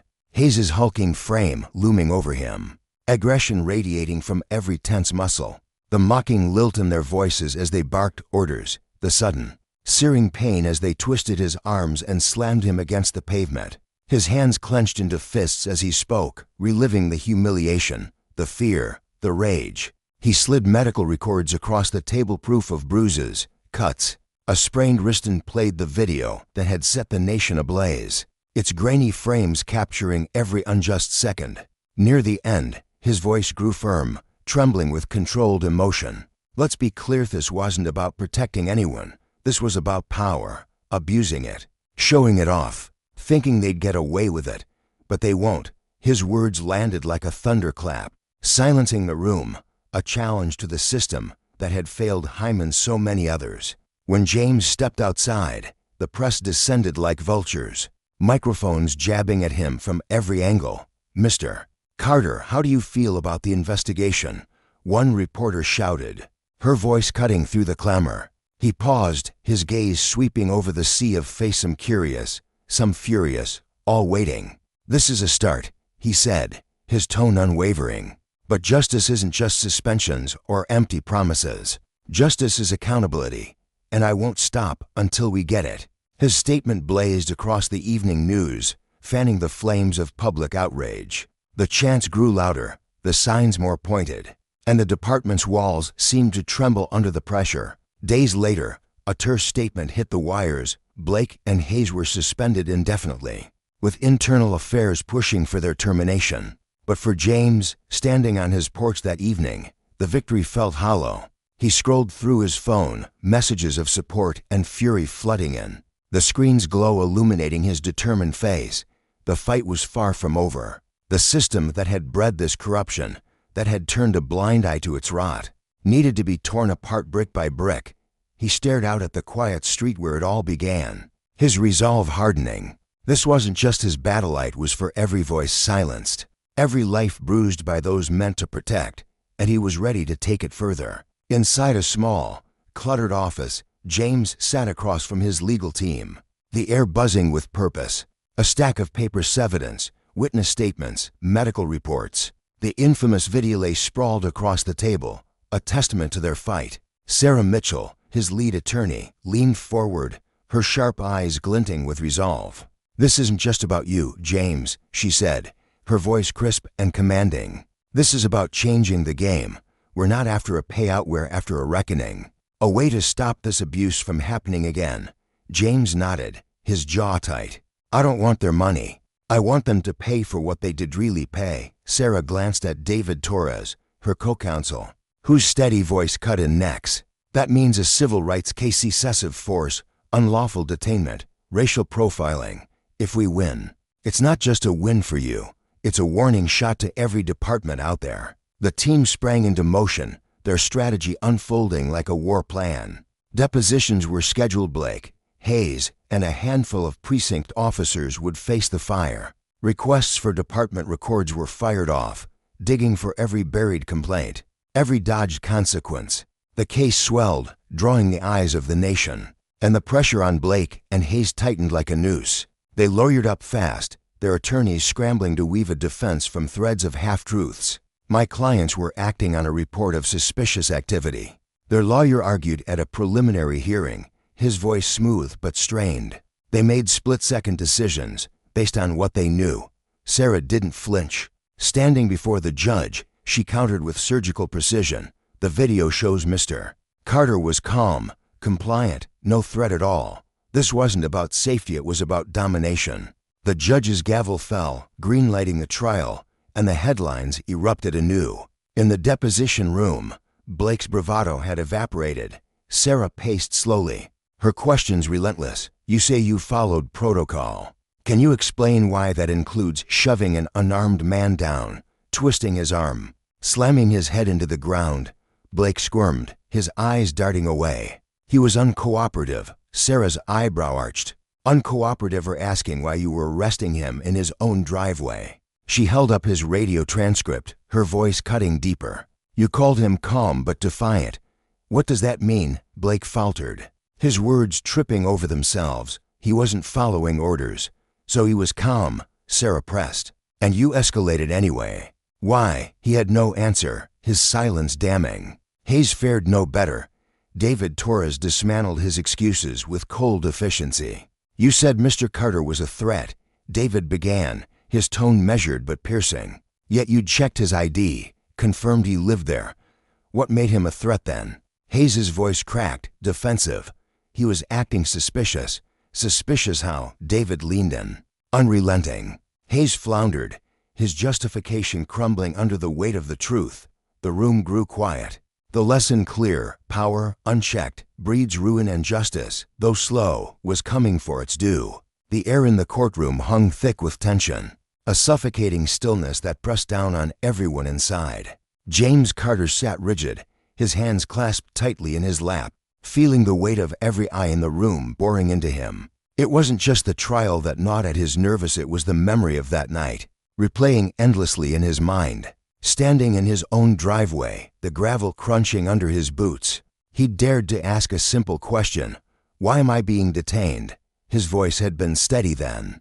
Despite the tremor of disbelief rippling through him, officers Blake and Hayes had loomed over him, their faces twisted with something dark, anger, maybe, or contempt. To them, he wasn't a man with rights, a husband, a neighbor. He was a challenge, a defiance they couldn't tolerate. They hadn't answered his question. Instead, they'd tightened their grips, their fingers digging into his arms like claws, as if his refusal to cower was an offense they couldn't forgive. Outside, the world was shifting as the trial date crept closer. James's legal team had been relentless, digging through layers of bureaucratic rot until they unearthed something explosive. Internal emails from the precinct flickered across their screen, scold. Casual exchanges that laid bare a sickening truth. Complaints against Blake and Hayes had piled up over years, each one buried with chilling efficiency. In one message, a superior officer had brushed off a brutal excessive force claim with a single line, not worth the time. The words hit James like a punch to the gut, his breath catching as he read them. This wasn't just about him anymore. It was about every name scratched out, every voice silenced by a system that shielded its own. Sarah, his attorney, stood before a swarm of reporters at a press conference, her posture unyielding despite the chaos of flashing cameras and shouted questions. Her dark hair was pulled back tightly, framing a face carved with determination. This case, she said, her voice cutting through the noise like a blade. is bigger than two officers who crossed a line. It's about a machinian network of protection that propped them up, that turned a blind eye while they hurt the very people they were supposed to defend. Each word landed with purpose, her eyes blazing with a fury she kept tightly controlled. The crowd beyond the podium buzzed with restless energy, their murmurs swelling into a roar as her message sank in. Justice, she seemed to say, wasn't just a verdict, it was a reckoning. That reckoning spilled into the streets on the trial's first day. Protesters clogged the courthouse square, a sea of bodies swaying under a gray March sky. Their signs stabbed at the air, no more lies, hold them accountable. Justice for James, their ink bleeding slightly from the dampness of early spring rain. The chants rolled like thunder, shaking the ground beneath James's feet as he approached the building. Inside, the courtroom was a different bestiary, quiet, suffocatingly formal. When he took the stand, his heart hammered against his ribs, but he forced his voice to hold steady. "They didn't see me as human," he said, his gaze sweeping the jury, locking eyes with a woman in the front row whose lips tightened as he spoke. "They saw me as something to crush. The humiliation, the pain. It wasn't about keeping order, it was about power. Their power over me." His hands trembled slightly, but he clenched them into fists, unwilling to let the defense see him falter. The defense attorney, a weary man with a pinched face and a voice like gravel, tried to unravel him. "Why didn't you comply faster?" he pressed, leaning forward with a smirk that made James's stomach churn. "Were you looking for trouble that night?" James inhaled deeply, the air tasting stale and bitter. "You can spin it however you like," he replied, his tone even but edged with steel. "The video doesn't lie. Their record doesn't lie. This wasn't a one-off, it's who they are."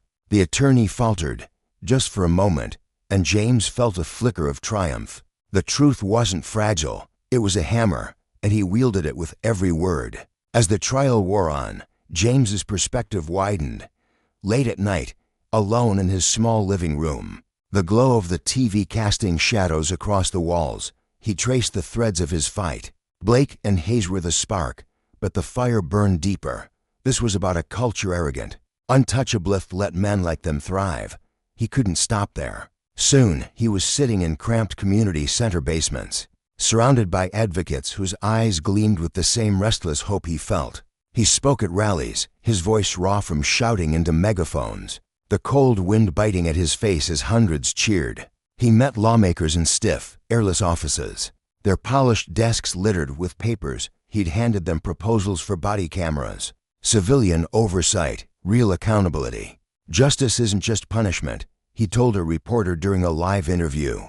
"The camera's red light glaring like an unblinking eye. It's fixing what's broken so no one else has to live through this. That's the lesson here. Power without consequence rots everything it touches." The trial's final days were a blur of exhaustion and adrenaline. Sarah stood before the jury, her voice rising and falling like a preacher's sermon. "Mr.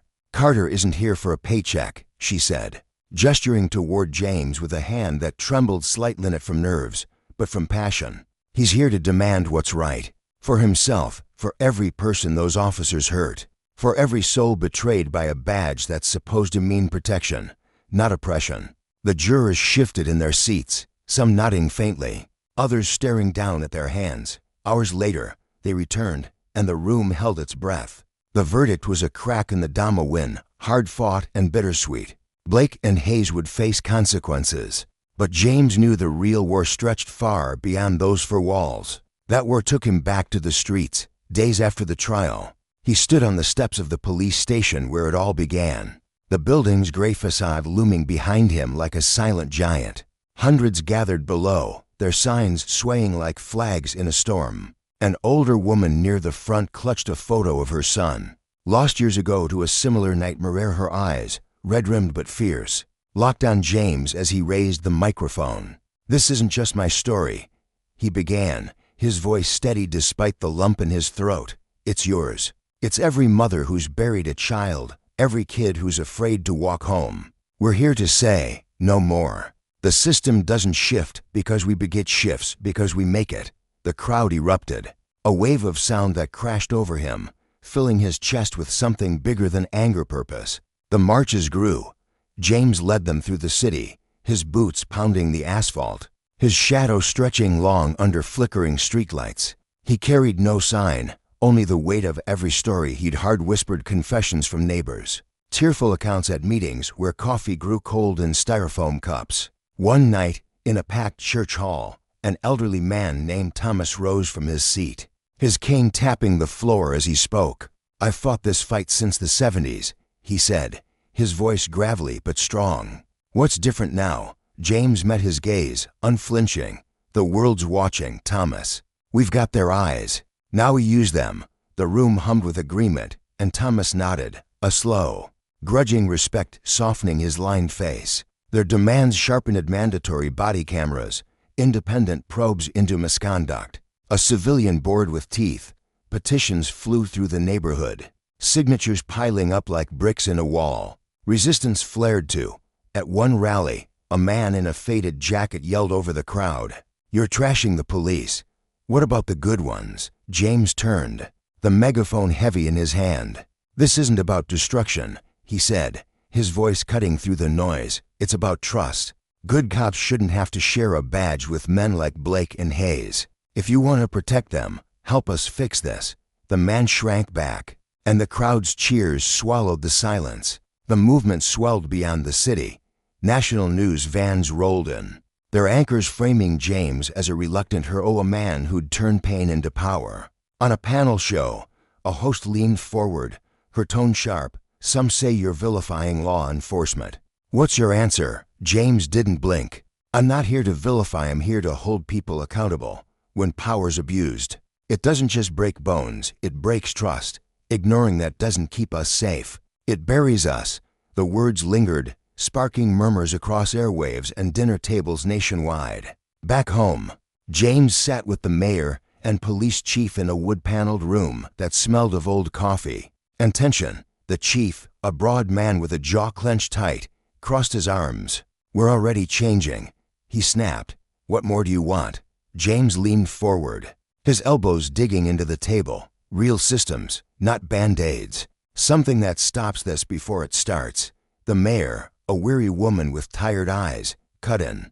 "Change takes time, Mr. Carter." James's voice stayed calm, but it carried an edge. "Time's a luxury we don't have. Every delay is another me or worse." Silence settled, heavy and uncomfortable, until the mayor promised a task force. It wasn't enough, but it was a start. At a rally days later, James stepped aside, handing the mic to a Thursa, young woman who'd been profiled, a father whose son hadn't made it home. Their voices cracked with grief and fury, weaving a tapestry of pain that tightened the crowd's resolve.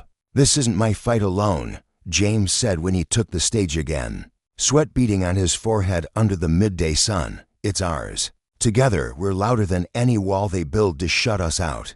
The lesson was clear. Justice wasn't a gift handed down, it was a fire, stoked by every voice that refused to fade. And as the crowd surged forward, James knew they'd keep burning until the system bent or broke under the weight of their truth. The late afternoon sun hung low over the city, casting long shadows across the steps of City Hall as James Carter stood before a sea of faces, their eyes fixed on him with a mix of hope and determination. The air buzzed with the energy of the crowd, a restless hum that seemed to vibrate through the concrete beneath his feet. He gripped the edges of the podium, feeling the cool metal bite into his palms, and took a steadying breath. This wasn't just another rally, it was a moment that carried the weight of every struggle he'd faced, every sleepless night spent wondering if his voice could ever matter. "This fight," he began, his voice rising above the murmur of the crowd, "isn't about me, or any one person standing here. It's about every single one of us. Together, we're carving out a future where justice isn't a rare gift handed down by chance. It's the foundation. We demand." The crowd erupted, a wave of cheers crashing over him. And for the first time in months, James felt the burden on his shoulders lighten. This wasn't his battle alone anymore. It belonged to them all, a shared fire that fueled his resolve to press on. Later that evening, the television studio lights blazed down on him, their harsh glow reflecting off the polished table where he sat. Across from him was Eleanor Rivera, a journalist whose sharp intellect and unrelenting questions had made her a household name. Her dark eyes studied him as the cameras hummed to life, capturing every flicker of emotion on James's face for the millions watching at home. He adjusted his tie, a subtle gesture to steady the nerves flickering beneath his composed exterior. Elena leaned forward, her voice carrying a quiet intensity. "James, your case has ignited a firestorm of debate about police accountability, the biggest we've seen in years. What does it feel like to be the face of this movement?" James met her gaze, unflinching. "It's not about how I feel," he said, his tone firm but measured. "This isn't about me getting a spotlight. It's about justice, about holding power to account, about building a system that respects every person, no matter their background or their story." Inside, he felt a flicker of pride, but it was quickly swallowed by the enormity of what still lay ahead. Elena nodded, her lips pressing into a thoughtful line before she pressed harder. "Some critics say you're painting all police officers as villains. What do you say to that?" James's jaw tightened briefly, a spark of frustration igniting in his chest. He thought of the good cops he'd met, men and women who wore the badge with honor, who'd whispered their support to him in quiet corners. "This isn't about tearing anyone down," he replied, his voice steady as steel. "It's about fixing what's broken. The officers who serve with integrity shouldn't have to stand in the shadow of those who misuse their authority. If calling out corruption makes people squirm, then maybe that's proof of how badly we need this reckoning." His words hung in the air, and he could almost feel the tension ripple through the studio, a silent acknowledgement of the uncomfortable truth he'd laid bare. The interview shifted, Elena's tone softening slightly as she moved to the aftermath of his lawsuit. "Your case against officers Blake and Hayes ended with a hefty settlement, and they're firing. But isn't that just one drop in an ocean of problems? What's your next move?" James leaned forward, his hands clasping together as if to hold his conviction in place. "Winning a case is a victory," he said, "but changing a system, that's the real war. I'm working with lawmakers, grassroots leaders, and people who've been hurt just like I was. We're pushing for reforms that don't just patch holes, but rebuild the whole damn structure, buddy. Cameras on every officer, civilian boards with real power, investigations that aren't tainted by bias. These aren't wild dreams, they're the bare minimum." His mind flashed to the nights spent poring over legal drafts, the endless calls with activists who'd become like family, and he felt a surge of purpose that drowned out the exhaustion. Elena tilted her head, a faint challenge in her eyes. "Movements like this can fizzle out when the news cycle moves on. Do you think people will keep caring?"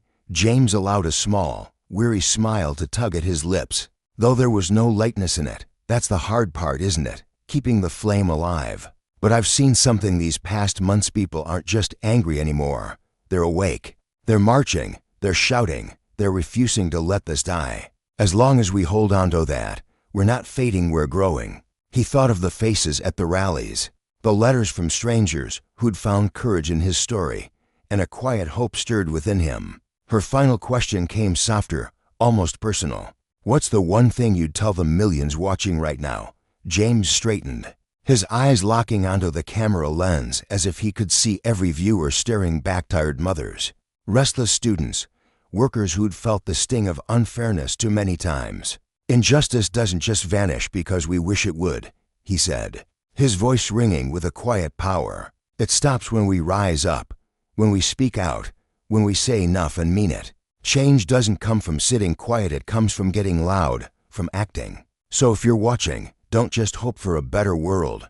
Stand up, join us, and let's build it together." The studio fell still, the weight of his words settling over the room like a solemn vow. Elena's voice broke the silence, thanking him as the segment closed, but James barely heard her. His mind was already racing toward the next step, the next fight. The interview exploded online within hours, snippets of his final plea lighting up screens across the country. Social media buzzed with hashtags and shared clips, his words captioned with phrases like "a call to rise" and "justice starts with us."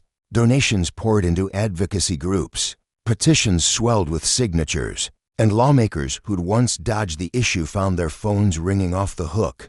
James kept moving, speaking at schools where students hung on his every word, at community centers where elders nodded in quiet approval, at rallies where the air crackled with defiance. At one event, a lanky teenager with a mop of curls approached him, his hands fidgeting as he spoke. "Mr. Carter," he said, voice quaking, "I've been stopped by cops so many times just for walking home. I always felt like I was nothing. But you make me think I can fight back."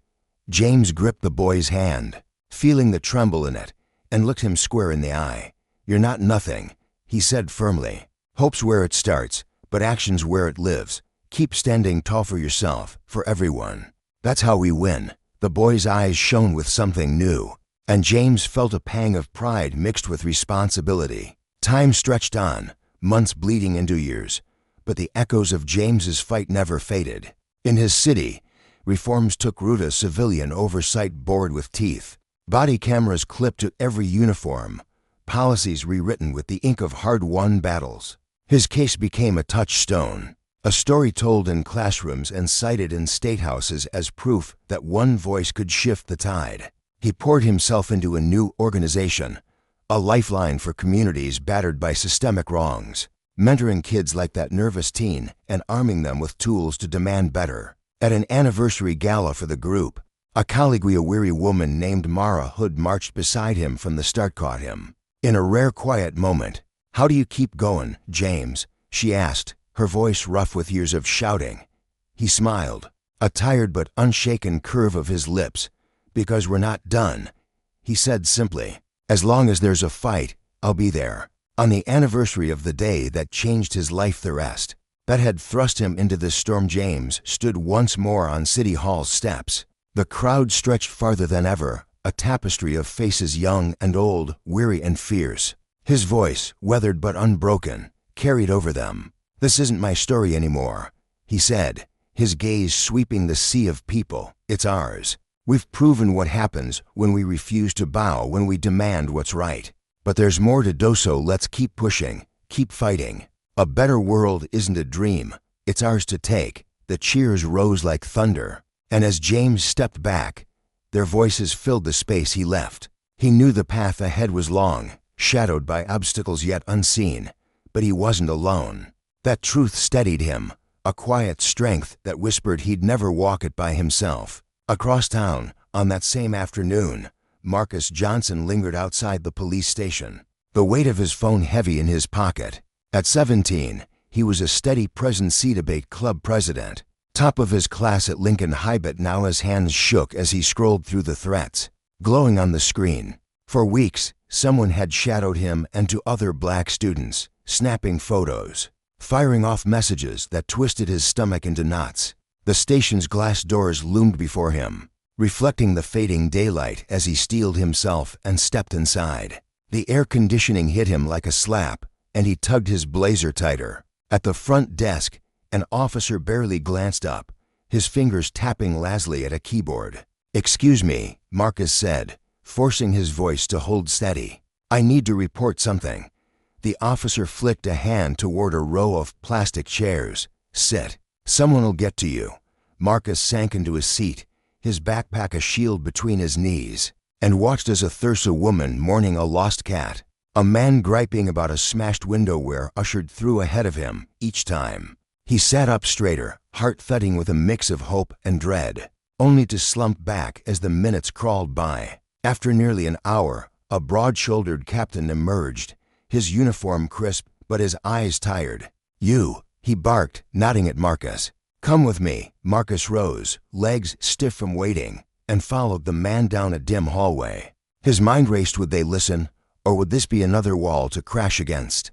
He thought of James Carter, the man whose voice had boomed from every screen, whose fight had lit a spark in him. If James could stand, so could he. The captain's office door creaked open, and Marcus stepped inside, ready to speak, ready to demand the justice he'd been taught to believe in, a justice that, he was learning, came not from power's mercy but from the courage to claim it. The nameplate on his desk gleamed under the fluorescent lights, etched with bold, authoritative letters, Captain Richard Sullivan. The office was a cramped little space, but it carried an air of meticulous order. One wall was practically wallpapered with awards and certificates, their polished frames catching the lightest silent boast of a career built on discipline and recognition. Sullivan didn't even glance up from his computer as Marcus stood there, shifting nervously from one foot to the other, the linoleum floor cold beneath his sneakers. The captain's fingers tapped rhythmically on the keyboard, a sound that seemed to echo Marcus's growing unease. "What's your problem?" Sullivan finally muttered, his voice flat and impatient, his eyes still glued to the screen. Marcus swallowed hard, his throat tight with a mix of fear and determination.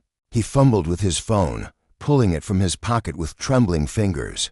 "Sir," he began, his voice cracking slightly, "I need to report something serious. Someone's been following me and to other students from my school. They've been taking pictures of us, sending these creepy messages."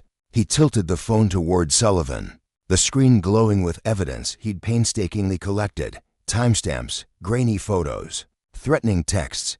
His heart pounded as he waited for a reaction, hoping for some sign of concern. But Sullivan barely flicked his eyes toward the device less than a second, a dismissive glance a bear snorting softly. "Kids these days," he said, leaning back in his chair with a creak, "think every shadow's out to get them. What were you even doing when these so-called pictures were taken?" "Just walking home from school, sir," Marcus replied, his voice steadying as he fought to keep his frustration in check. "It's happened 6 times now, always around the same spot near Wilson Street." At the mention of the name, Sullivan's tone shifted just a hair, but enough for Marcus to notice. The captain's brow furrowed slightly, his lips pressing into a thin line. "Wilson Street?" he repeated, his voice carrying a faint edge of curiosity. Was it suspicion? "That's a nice area. What were you doing there?" Marcus felt a flush creep up his neck, heat prickling his skin. "I go to Lincoln High School, sir. I live in the Oak Hill subdivision." Sullivan straightened in his chair, finally looking at Marcus, really looking at him for the first time. His expression morphed from bored indifference to something sharper, more probing. His eyes narrowed, scanning Marcus from head to toe as if trying to piece together a puzzle. "Oak Hill," he said slowly, drawing out the words. "How long's your family lived there?" "My whole life, sir," Marcus answered, forcing his voice to stay even despite the growing knot in his stomach. "My father." Sullivan cut him off with a wave of his hand, the gesture sharp and final. "Listen," he said, leaning forward now, his tone hardening. "We get a lot of reports from teenagers like you kids who want attention, who binge too many crime shows and think every little thing's a grand conspiracy. We don't have time for that here." Marcus opened his mouth to protest, clutching his phone tighter. "But sir, the messages, probably just some of your classmates messing with you," Sullivan interrupted again, his voice dripping with condescension. "Or maybe someone who saw you somewhere you shouldn't have been. Are you sure you were just walking home?" The accusation hung in the air, heavy and unspoken. Marcus's chest tightened, anger bubbling up like acid in his throat. "Yes, sir," he said through gritted teeth. "I have screenshots of everything, dates, times. 2 other students are dealing with this too. They'd file a complaint if." "Then tell them to take it up with your school," Sullivan snapped, standing abruptly. His chair scraped against the floor, the sound jarring in the small room. "If it's classmates, that's where it belongs. And here's some advice. Stick to areas where you fit in. That'll solve most of your problems." He moved toward the door, signaling the conversation was over. Marcus stood frozen, his phone still outstretched, the evidence glowing uselessly on the screen. He'd skipped his last class to come here, breaking his perfect attendance record because he'd believe it naively. He now realized that the police would care. Now, he just felt small, foolish, dismissed. "Is there anything else?" Sullivan asked, already halfway out the door, his tone clipped and impatient. "No, sir," Marcus muttered, his voice barely audible. He shoved his phone back into his pocket and trudged out, past the front desk where a flurry of new faces streamed in, people with their own problems, their own hopes for help. The glass doors loomed ahead, no longer a gateway to justice, but a cold, unyielding barrier. Outside, the afternoon sun blazed down, its warmth mocking the chill settling into his bones. He pulled out his phone again, and his breath caught a new message had arrived while he was inside. "Saw you going to the cops. Bad move, smart boy." His hands shook, but this time it wasn't fear driving the tremor, it was rage. As he walked to the bus stop, the weight of the day pressed down on him. He thought of his father, of the late-night talks they'd had over lukewarm coffee at the kitchen table. You've got to be twice as good to be treated half as well. His dad had said more times than Marcus could count, his voice low and steady, a lesson carved from years of hard-earned experience. Marcus's mind drifted to the donation checks he'd glimpsed on his father's desk-crisp envelopes, addressed to the local police foundation, sums meant to build trust, to make things better. Now, those checks felt like a cruel joke. He didn't know it yet, but this blistering afternoon would ripple outward, upending not just his life but Captain Sullivan's, the entire police department, and the community they were sworn to protect. Across town, James Johnson sat in his corner office on the 20th floor, the city skyline sprawling beneath him like a living map. His desk was a chaotic sea of papers, but one document stood out, a check for $500,000, made out to the City Colas Foundation. It was the same amount he donated every year for a decade, always quietly. Through his family's foundation, anonymity was his creed. He believed good deeds should speak for themselves. He picked up his pen, the weight of it familiar in his hand, then paused as the intercom buzzed. "Mr. Johnson," his secretary's voice crackled through. "The police department's quarterly report just arrived, and your son Marcus Coletta said he'd be late for dinner." James's brow creased, a flicker of worry tightening his features. Did he say why? Marcus was never late. Without a reason, punctuality was practically woven into his DNA. "No, sir," came the reply. "He just said not to worry." James set the pen down, the check still unsigned, and reached for the report. As the city's biggest anonymous donor, he received detailed breakdowns of how his money was used: new patrol cars, upgraded training equipment, community outreach programs meant to forge a stronger, more accountable police force. He flipped through the pages, his eyes skimming the numbers, searching for proof that his faith wasn't misplaced. Meanwhile, Captain Richard Sullivan was enduring a very different afternoon. He slouched in a stiff chair at the monthly staff meeting, the room thick with the hum of fluorescent lights and the chief's droning voice. Chief Roberts stood at the front, gesturing emphatically. "We need to maintain our community programs," he was saying, his tone earnest. "Our anonymous benefactor has been generous, but we've got to show results."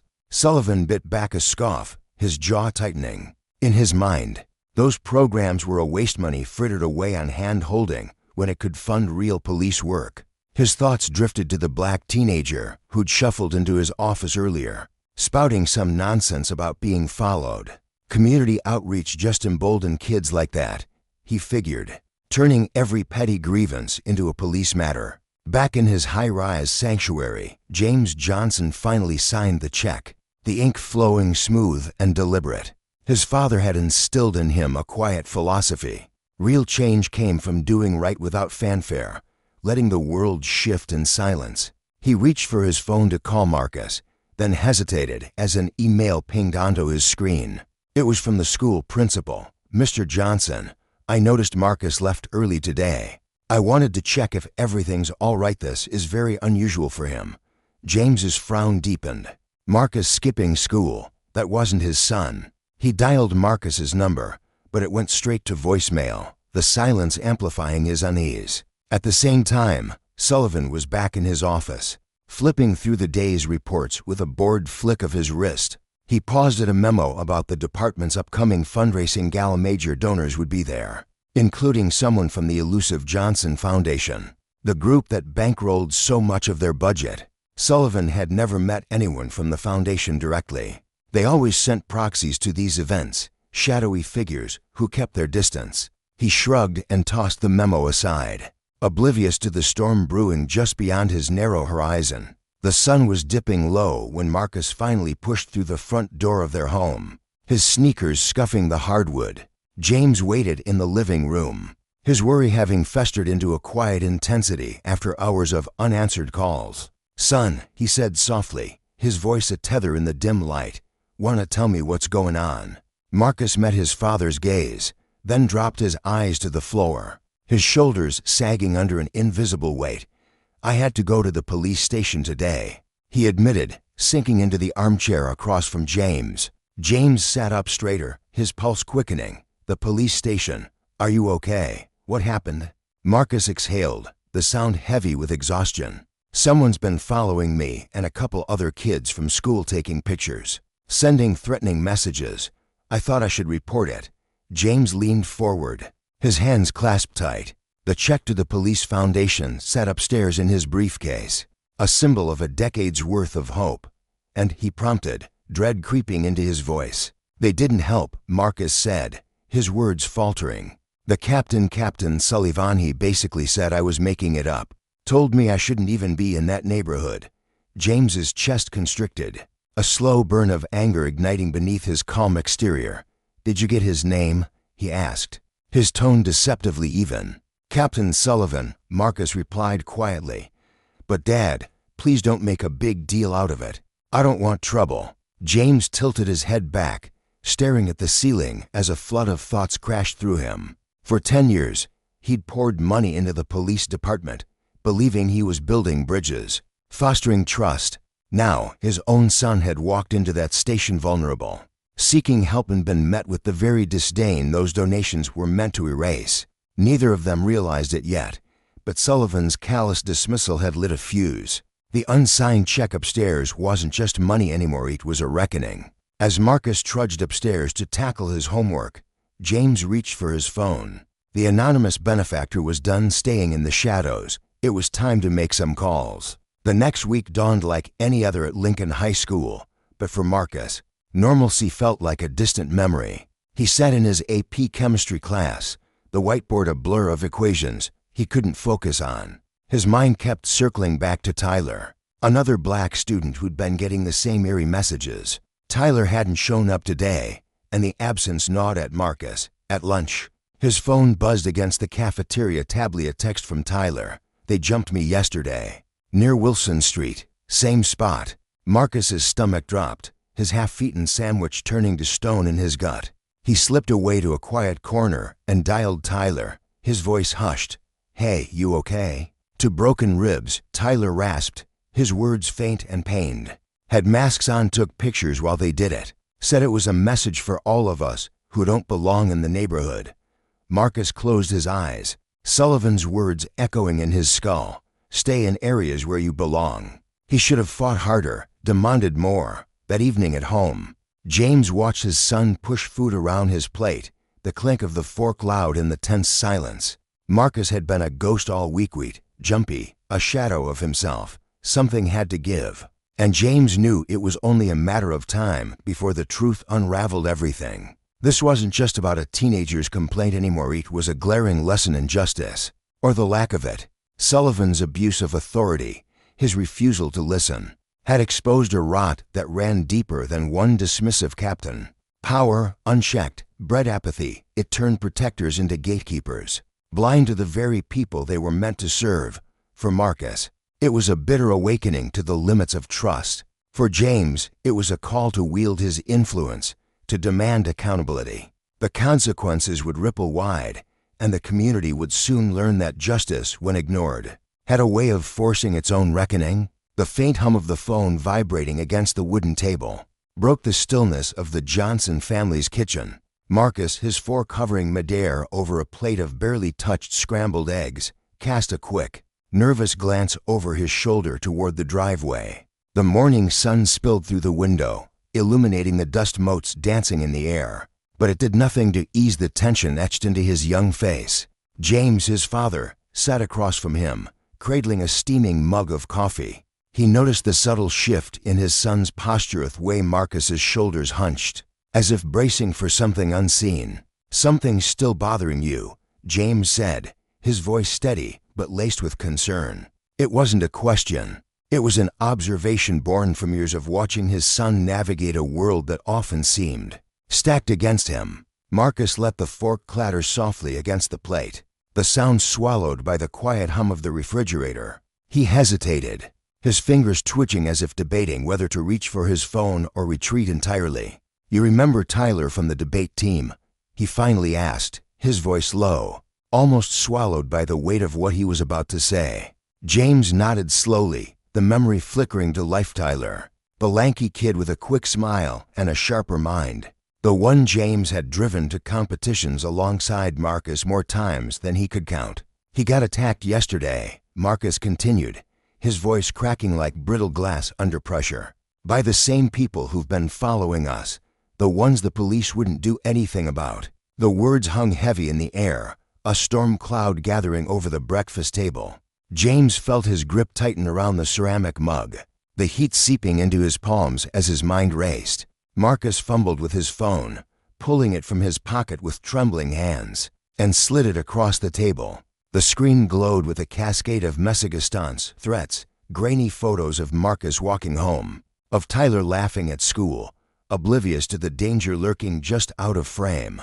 Weeks of harassment stared back at James, each message a dagger twisting deeper into his chest. "Why didn't you tell me it was this bad?" he asked, his voice a mixture of frustration and guilt, the kind only a father could feel when realizing he'd missed the signs. "I tried handling it the right way," Marcus said, his eyes flickering with a mix of defiance and despair. "I went to the police, Dad. I sat there for hours, showed them everything. Captain Sullivan didn't even look at me, just waved me off like I was wasting his time." His gaze locked onto his father's, a silent plea shimmering beneath the surface. "It's not just me and Tyler. Sarah from Student Council got messages too. All of US black kids from Oak Hill. They're targeting us, Dad, on purpose." James pushed back his chair and stood, the scrape of wood against tile echoing in the small kitchen. He crossed to the window, his broad frame casting a shadow across the floor. Beyond the glass, the faint glow of the police station's lights blinked in the distance, a beacon of authority he'd once believed in. For years, he'd poured money into that place, funding new computers, training seminars, community picnics through the Johnson Family Foundation, all anonymously. He'd thought it was enough to make a difference, to ensure justice didn't come with a color code. Now, staring at those distant lights, he felt the bitter sting of naivety. "I need you to tell me everything," he said, turning back to Marcus, his voice firm but trembling with suppressed rage. "Every single thing that happened at that station." For the next hour, Marcus unraveled the story, his words painting a vivid, gut-wrenching picture. He described the sterile waiting room, the chipped plastic chairs where he'd sat, ignored, while others breezed in and out with their petty complaints. He recounted Captain Sullivan's dismissive smirk, the way the man's eyes slid over him like he was invisible. The subtle jab, "Maybe you're just imagining things," could that cut deeper than any insult. He didn't even glance at the evidence, Marcus finished, his voice hollow. "No report. Nothing." James pulled his laptop from the counter, the clack of keys filling the silence as he opened his email. "I'm going to show you something," he said, his tone clipped. The screen flickered to life, revealing a decade's worth of correspondence don'ts. "Thank you notes, progress reports from the police department. For 10 years, I've been funding half their community programs," he said, his eyes fixed on Marcus. "Anonymously. I thought it'd keep them honest, make them do the right thing because it was right, not because they knew who was watching." A dry, bitter laugh escaped his lips. "I was wrong." Just then, Marcus's phone buzzed again, the sound slicing through the tension like a blade. He grabbed it, his face draining of color as he read the message. "What is it?" James demanded, leaning forward. Marcus turned the phone around, his hand shaking. A photo filled the screen. Tyler, bruised and bandaged, lying in a hospital bed. Below it, a message, "Who's next? Maybe the debate team president." James's heart thudded in his chest, a primal fury igniting in his veins. He snatched his own phone and dialed his lawyer, John Martin, his voice a low growl. "John, I need everything you can dig up on Captain Richard Sullivan. Complaints, disciplinary records, anything. Now." After hanging up, he met Marcus's wide, uncertain eyes. "No more handling this quietly," he said, his tone resolute. "Tomorrow, we're going to that station together." Marcus shook his head, panic flashing across his face. "Dad, no, it'll make things worse." James's jaw tightened. "It's already worse, Marcus. Tyler's in the hospital. You're getting death threats. And somewhere in that station, there's a captain who thinks he can ignore crimes because of who the victims are. That ends now." That night, sleep eluded them both. Marcus lay in his room, the glow of his phone casting eerie shadows on the ceiling as he replayed the day's events. Had he done the right thing, spilling everything to his father? Or had he just lit a match in a room full of gasoline? Downstairs, James sat in his dimly lit study, surrounded by stacks of police reports he'd collected over the years. Each page he turned revealed a new layer of rot cases dismissed, complaints buried, patterns he'd been too blind to see. The station he'd funded, the one he'd trusted to protect his son, had become a fortress of indifference. The next morning, as they prepared to leave, James's phone pinged with an email from John. Attached were 12 complaints against Sullivan from minority residents of Oak Hill, all swept under the rug by internal affairs. James printed them out. The printers were a grim soundtrack to his growing resolve.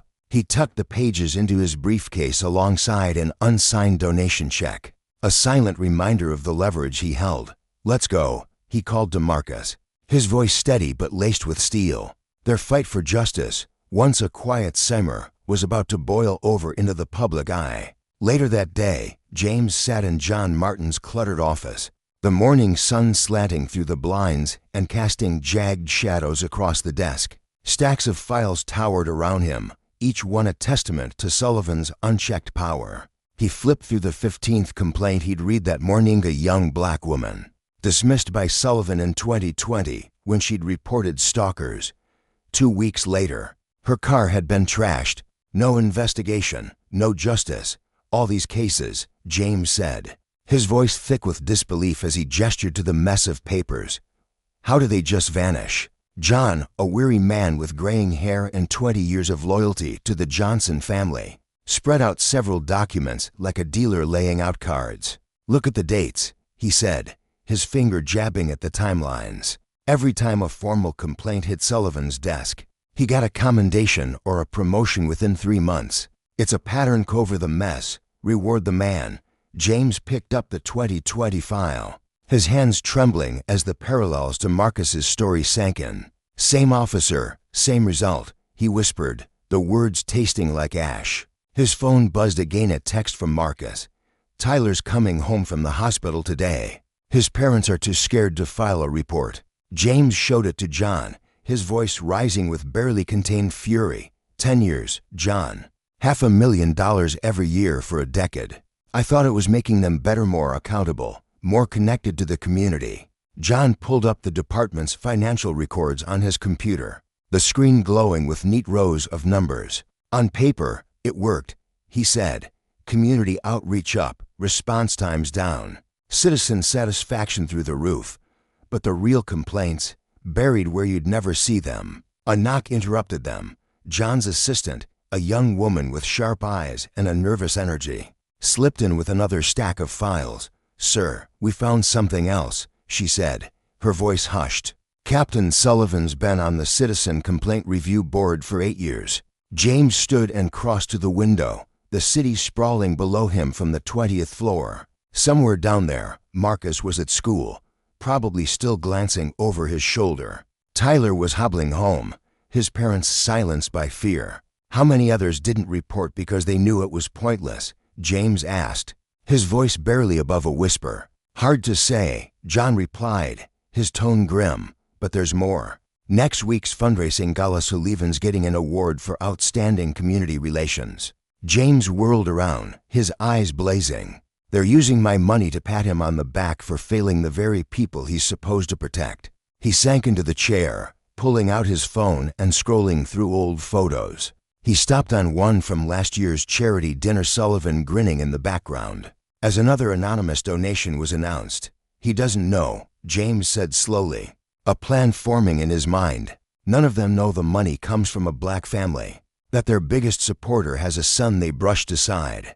John leaned forward, his voice cautious. "What's the play here?" James's fingers danced across his phone, pulling up his calendar. "The gala's next Friday. Department heads, city officials, they'll all be there. Get me everything on Sullivan, every complaint, every promotion, every backroom deal. I want to know who's been shielding him and why." John hesitated. "What about Marcus? Going public could put a target on his back." James paused, the memory of his son's defeated slump at the station flashing through his mind. He already lives with a target, he said, his voice breaking. Him, Tyler. Sarah Heavery kid who looks like them. They've learned to shrink, to stay quiet, to live with fear. That ends now. He stood, gathering the files with purpose.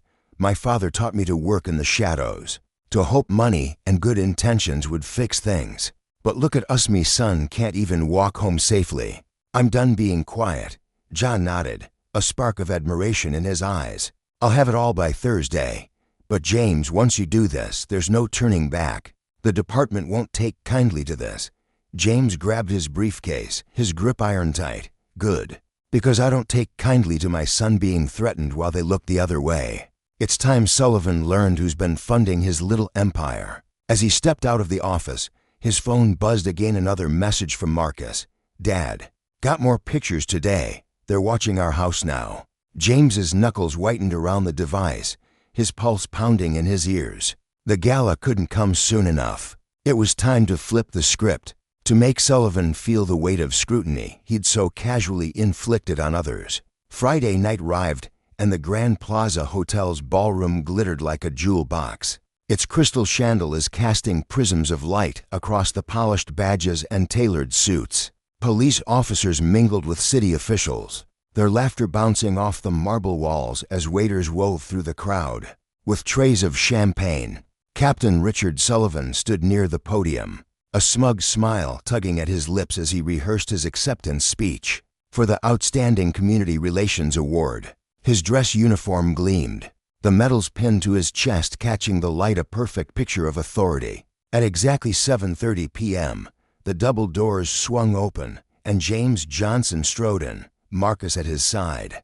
They wore matching dark blue suits, their polished shoes clicking against the floor with a rhythm that demanded attention. Heads turned, whispers rippling through the crowd. The department's elusive benefactor never showed his face at these events until now. Sullivan's eyes narrowed, a flicker of unease breaking through his polished facade as James locked gazes with him. Across the room, the air crackled with unspoken tension, a storm brewing beneath the glittering surface. Marcus's heart pounded as he scanned the room, the weight of 100 eyes pressing against him. He felt exposed, vulnerable. Yet there was a flicker of pride in standing beside his father, a man who'd spent years in the shadows but was now stepping into the light. James's hand rested briefly on his son's shoulder, a silent reassurance, before he turned to face the crowd. In that moment, the lesson crystallized for them both. Justice wasn't a gift handed down by those in power. It was a fire that had to be kindled, fought for, and claimed. And the consequences of power abused, they were about to unfold in a way Sullivan would never forget. The air in the room buzzed with hushed murmurs, every eye fixed on the unfolding scene.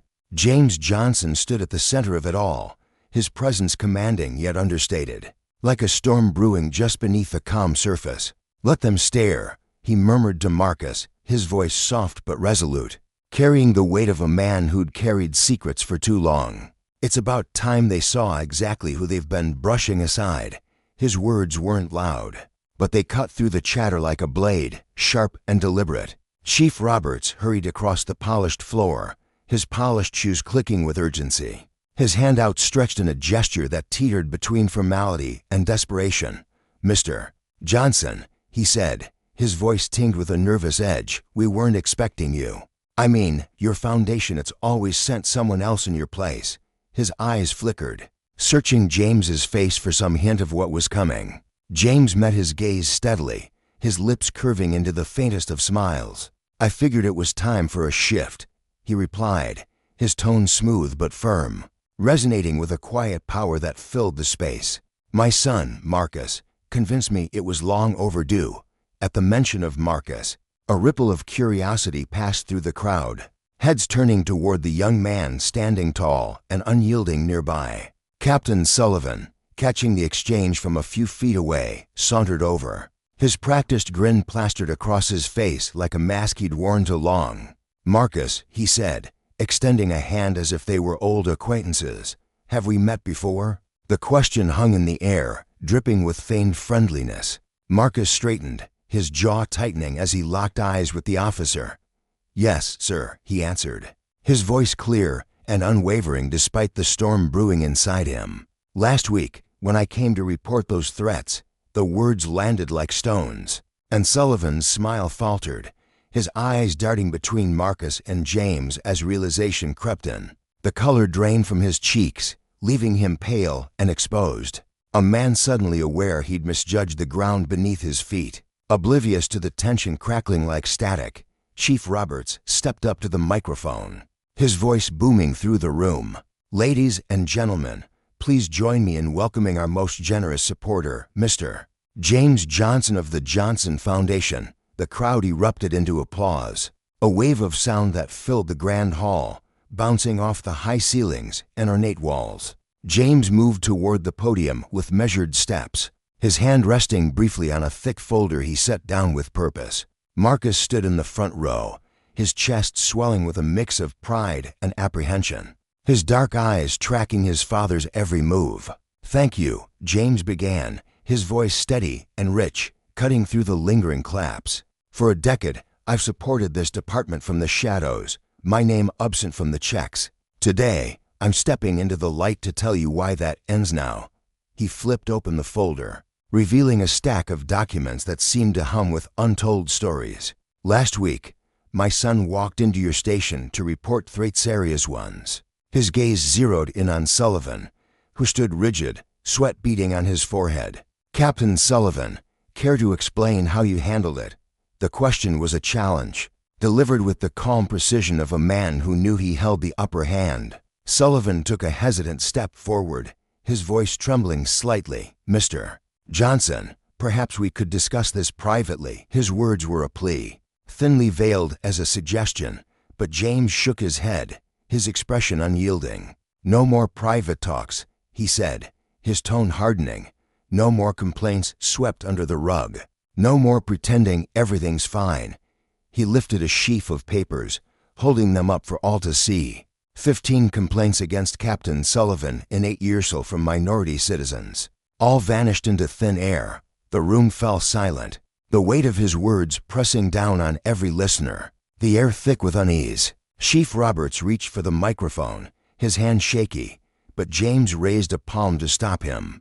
"I'm not done," he said, his voice a quiet thunder. "2 days ago, a boy my son tried to warn you about Washington, 17. An honor student was attacked, to broken ribs. Camera flashes erupted like lightning, a local news crew capturing every moment, their lenses glinting in the dim light." James pressed on undeterred. "Every year, I hand this department $500,000 to serve everyone equally." He reached into his jacket, pulling out a check, holding it up briefly before letting it dangle between his fingers. "This year, that money comes with strings attached." Sullivan lurched forward again, his voice rising in desperation. "Mr. Johnson, you don't understand how complicated." James cut him off, his words sharp and final. "I understand perfectly. I understand my son wasn't worth your time. I understand Tyler wasn't either. I understand you've buried complaints, while pocketing awards for community relations sards my money paid for." He turned to the crowd, his eyes blazing with conviction. "My conditions are clear. Independent oversight for every complaint, body cameras on every officer, real community involvement just smiling for the cameras." Chief Roberts finally seized the podium, his voice strained. "Mr. Johnson, we're grateful for your support, but you can't dictate our policies." James nodded, almost amused. "You're right, I can't. But I can pull my funding, and I can make sure every citizen knows how their voices have been silenced." He held up photos of Tyler in the hospital, bruised, broken, a testament to negligence. This happened because Captain Sullivan wouldn't listen. How many others suffered because they didn't matter to him? Sullivan's face flushed a deep crimson, his voice cracking with indignation. "This is outrageous. You can't just barge in here," and James silenced him with a look, his calm unshaken. "I can, and I will. You made a mistake, Captain. You judged my son by his skin, never dreaming the black teenager you dismissed was tied to the man funding your shiny new patrol." Cars, Marcus watched, his heart pounding, as his father tore the check into pieces, the fragments fluttering down like ash. "The money stops until things change," James declared, "and they will change. Next week, Every complaint in this folder goes public, every buried report, every ignored victim. Stepping back, James draped an arm around Marcus's shoulders, the weight of the gesture grounding them both. My son had the courage to ask for help, he said, his voice softening but still resolute. Now it's time to show Hyman and every kid like him that justice isn't just a shiny word on your badges. They turned and walked out, leaving a stunned crowd in their wake. Marcus leaned close, his voice a whisper. That was incredible, Dad. James's smile was tinged with sorrow. No, son, that was just the start. The next morning, Captain Sullivan sat alone in his dimly lit office, the glow of his computer screen casting harsh shadows across his face. Headlines screamed from every local news site. Police captain exposed, years of buried complaints. Major donor confronts police bias. Teen attack could have been prevented. His phone buzzed incessantly, reports hounding him, citizens furious, even his mother, her voice trembling with disappointment after catching him on the morning broadcast. He flinched as Chief Roberts stormed in, his face grim, dropping a letter onto the desk with a thud. Administrative leave, effective immediately, the chief snapped. Internal Affairs wants every complaint you've touched in 8 years. Sullivan stared at the paper, his career unraveling before his eyes, the walls of his carefully built world collapsing. Across town, Marcus strode into school, his shoulders squared, a new fire in his step. Whispers followed him down the crowded house. Some students nodded in quiet support. Others offered quick fist bumps, their eyes wide with awe. At his locker, Tyler waited, his ribs still wrapped, his expression a mix of gratitude and disbelief. Your dad's everywhere online, he said softly. My parents are filing a new complaint today. They say this time, someone's actually going to hear it. Marcus nodded, a flicker of hope igniting within him, though he froze when his phone buzzed. The threats had stopped since the gala, but each notification still sent a jolt through him. This time, though, the message was different. A news alert. 3 arrests made in student attacks. Anonymous tip leads police to suspects. Relief washed over him, mingling with the fierce pride he felt for his father. In his sleek downtown office, James sat with John Martinez, his lawyer, who spread the morning's newspapers across the desk like a battlefield map. The mayor's requesting a meeting, John said, his voice brisk with excitement. City council's in emergency session, and the FBI's Civil Rights Division is sniffing around. James studied a photo from the gala. Sullivan's face frozen in shock as the truth spilled out. What's the department saying? He asked. John grinned. They're scrambling, priming a full review. New oversight committees. Everything you demanded, and then some. The door swung open, and James's secretary burst in. Breathless. Sir, there's a situation at the station. Officers are gathering. They want to speak with you. James and John arrived expecting hostility, but instead found 30 officers standing outside in the crisp morning air, led by Sergeant Maria Rodriguez. She stepped forward, her uniform crisp, her eyes steady with resolve. Mr. Johnson, she said, her voice carrying over the murmur of the group. We've been waiting for someone to call this out. A lot of us tried reporting Sullivan internally, but it went nowhere. We want to help fix this. Inside the station, the walls told a news story. Plaques touting outstanding community relations had vanished, replaced by posters for anonymous reporting hotlines and civil rights resources. Chief Roberts met them in the conference room. Exhaustion etched into his face, but a spark of determination in his eyes. Mr. Johnson, we're rolling out every reform you suggested, but we need your help to get it right. My help? James raised an eyebrow, skepticism threading through his tone.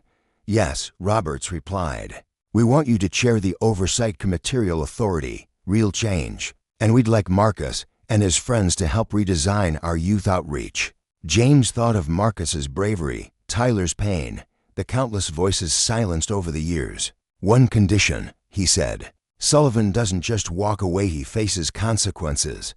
Roberts nodded. Already done. He's been referred for criminal negligence charges tied to Tyler's case. The DA's digging into everything. That evening, the Johnsons' doorbell rang. Officer Sarah Chen stood on their porch, her young face etched with regret. I was there when Marcus reported the threats, she said, her voice barely above a whisper. I should have spoken up. She handed them a hefty folder. "This is everything I've documented on Sullivan's cases for 2 years. I kept copies, waiting for a chance like this."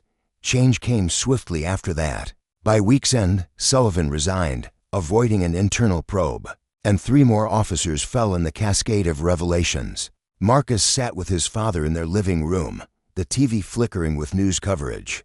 "Did you ever think it'd go this far?" he asked, his voice soft with wonder. James looked at him, his eyes reflecting both pride and the weight of justice finally stirring awake.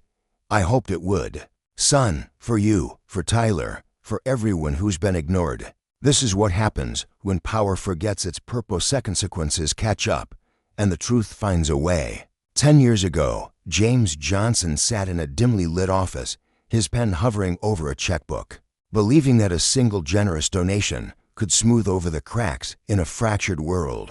The memory stung now as he shook his head, his graying hair catching the faint glow of the living room lamp. "I was so naive," he murmured, his voice heavy with regret. "I thought money could patch everything up, like throwing a blanket over a broken machine. But I was wrong, dead wrong. Real change doesn't come from a bank account. It takes guts, people with fire in their hearts willing to stand up and shout when no one else will." His eyes drifted to his son, Marcus, sitting across from him, and a swell of pride warmed his chest. Marcus wasn't just his boy anymore, he was a force, a young man who'd faced down threats and emerged unbroken. Marcus's phone buzzed on the coffee table, its screen lighting up with yet another news alert. He reached for it, his fingers steady now where they'd once trembled. These days, the notifications didn't carry the venom of anonymous threats that had once haunted him. Toes had vanished, silenced by the arrests that swept through the precinct like a cleansing storm. Instead, the screen glowed with updates, police reform initiatives, community meetings, a slow but steady shift in the air. He read aloud, his voice clear and firm. "They're calling it the Johnson Protocol, new guidelines for handling complaints. Mandatory bias training, community oversight boards." He paused, letting the words settle, then looked up at his father with a faint smile. "Dad, you did this."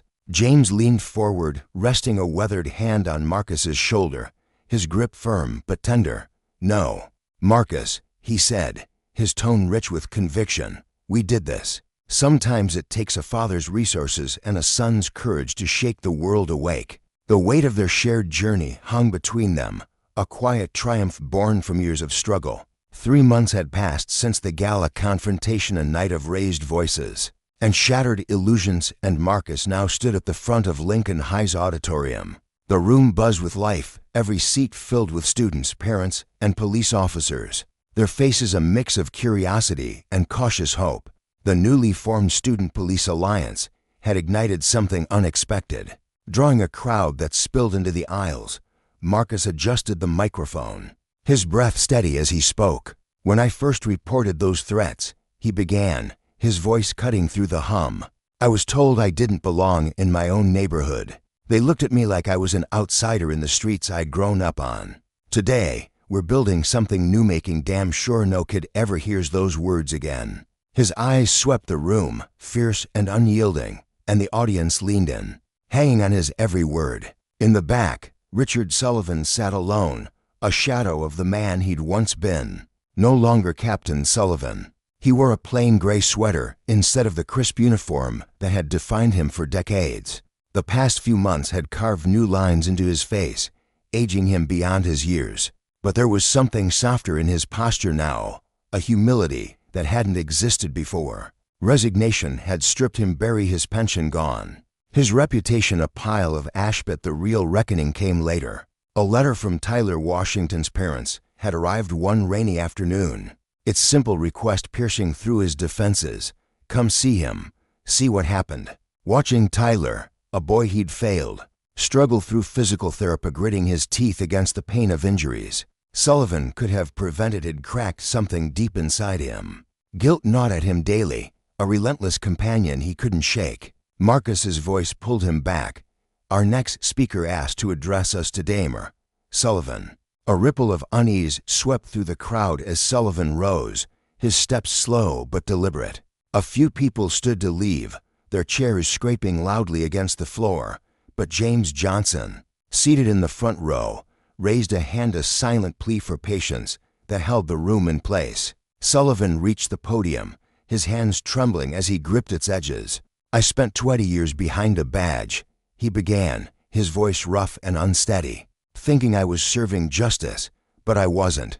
I was serving myself, me pride, my prejudices." He fumbled with a folded piece of paper, then shoved it back into his pocket with a shaky laugh. "I wrote a speech, but that's not what this needs. This needs the truth." He lifted his gaze, locking eyes with Marcus across the sea of faces. "I failed you," he said, each word a jagged stone. "I failed Tyler. I failed every single person who came to me for help and got nothing but a turn back. Because of their skin or their address." The room fell silent, the air thick with the weight of his confession. "Since losing my badge, I've been at Tyler's therapy sessions every Tuesday and Thursday, watching him fight to walk again. Wednesdays, I sit through bias training, learning what I should have known all along. Mondays, I meet with familiar people I ignored and I listen, really listen."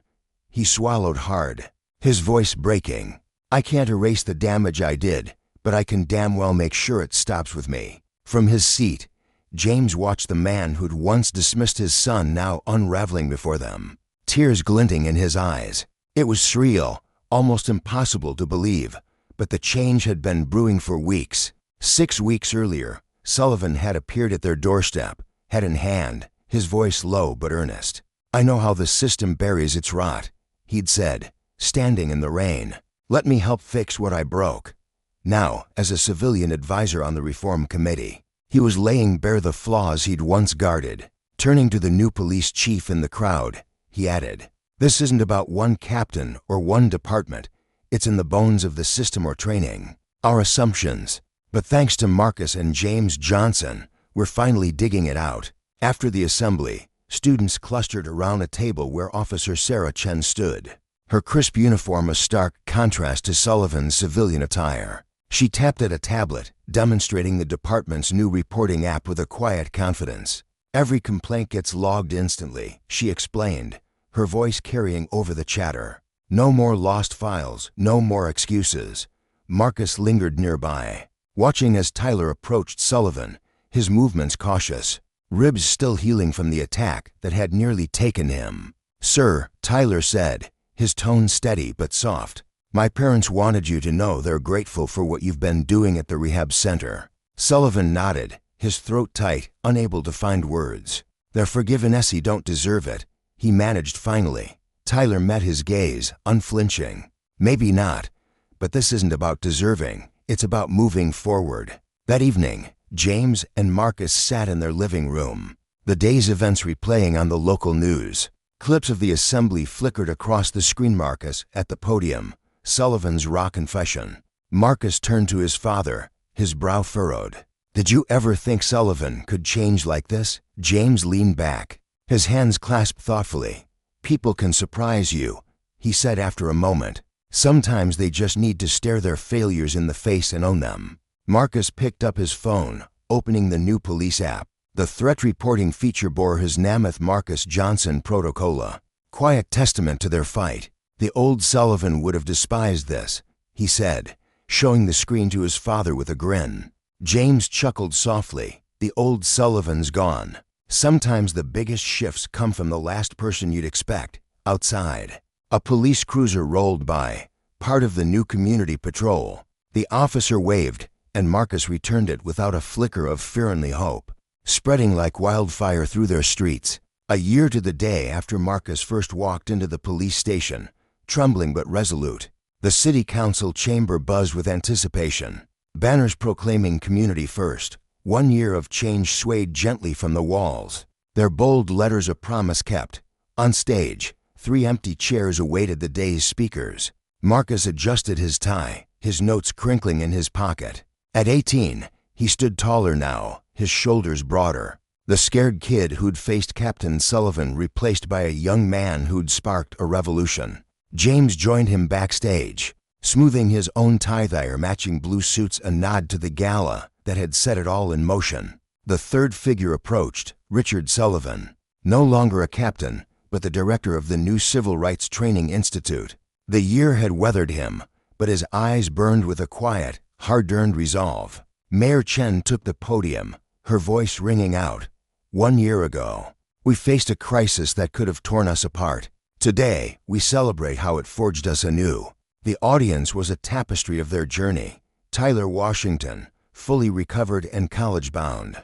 Officer Sarah Chen, now leading the Community Response Division, even Sullivan's old partner, who'd finally broken his silence about years of buried wrongs. Our first speaker, the mayor announced, is Mr. James Johnson, whose fearless stand against injustice lit the fuse of this change. James stepped forward, setting his notes aside, his presence commanding the room. "A year ago, I thought money could hush problems away," he said, his voice warm but firm. "My son taught me that real change demands truth bold, loud, and unafraid." He recounted the year's victories: complaints down 60%, response times sharper, trust soaring. The Johnson Protocol had spread to 12 cities, but he waved off the stats. The real stories and the lives we've touched: kids walking home fearless, officers serving with heart, a community that believes in its shield again. Marcus followed, his voice a steady flame. "Last year, I was a target. Today, I'm a partner." He gestured to a group of teens in the crowd, their student safety ambassador badges glinting proudly, his brainchild. A bridge between youth and police. "We didn't just rewrite rules," he said, his eyes alight. "We rewrote what justice means. It's not power or rank, it's people looking out for each other." Then Sullivan stepped up, the room hushing as he faced them. Once a symbol of corruption, he was now a cornerstone of their healing. "A year ago, I was the problem," he began, his voice raw. "I wore a badge but betrayed it. I had authority and abused it. Marcus and James could have crushed Megad knows I deserved it. Instead, they showed me redemption's possible if you fight for it." He turned to them, gratitude etched in every line of his face. "They didn't just save our community, they saved me." After the ceremony, the courtyard buzzed with life. Tyler, his college acceptance letter pinned to his chest like a medal, stood with Marcus near the new community bulletin board. "Remember how terrified we were?" Tyler asked, a grin tugging at his lips. Marcus nodded, watching Officer Chen demo the app to eager parents. "Now look at us leading, not running." The lesson was clear.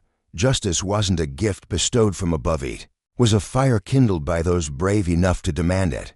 And when power faltered, its consequences reshaped not just systems, but souls. The late afternoon sun cast a warm golden glow across the cobblestone courtyard.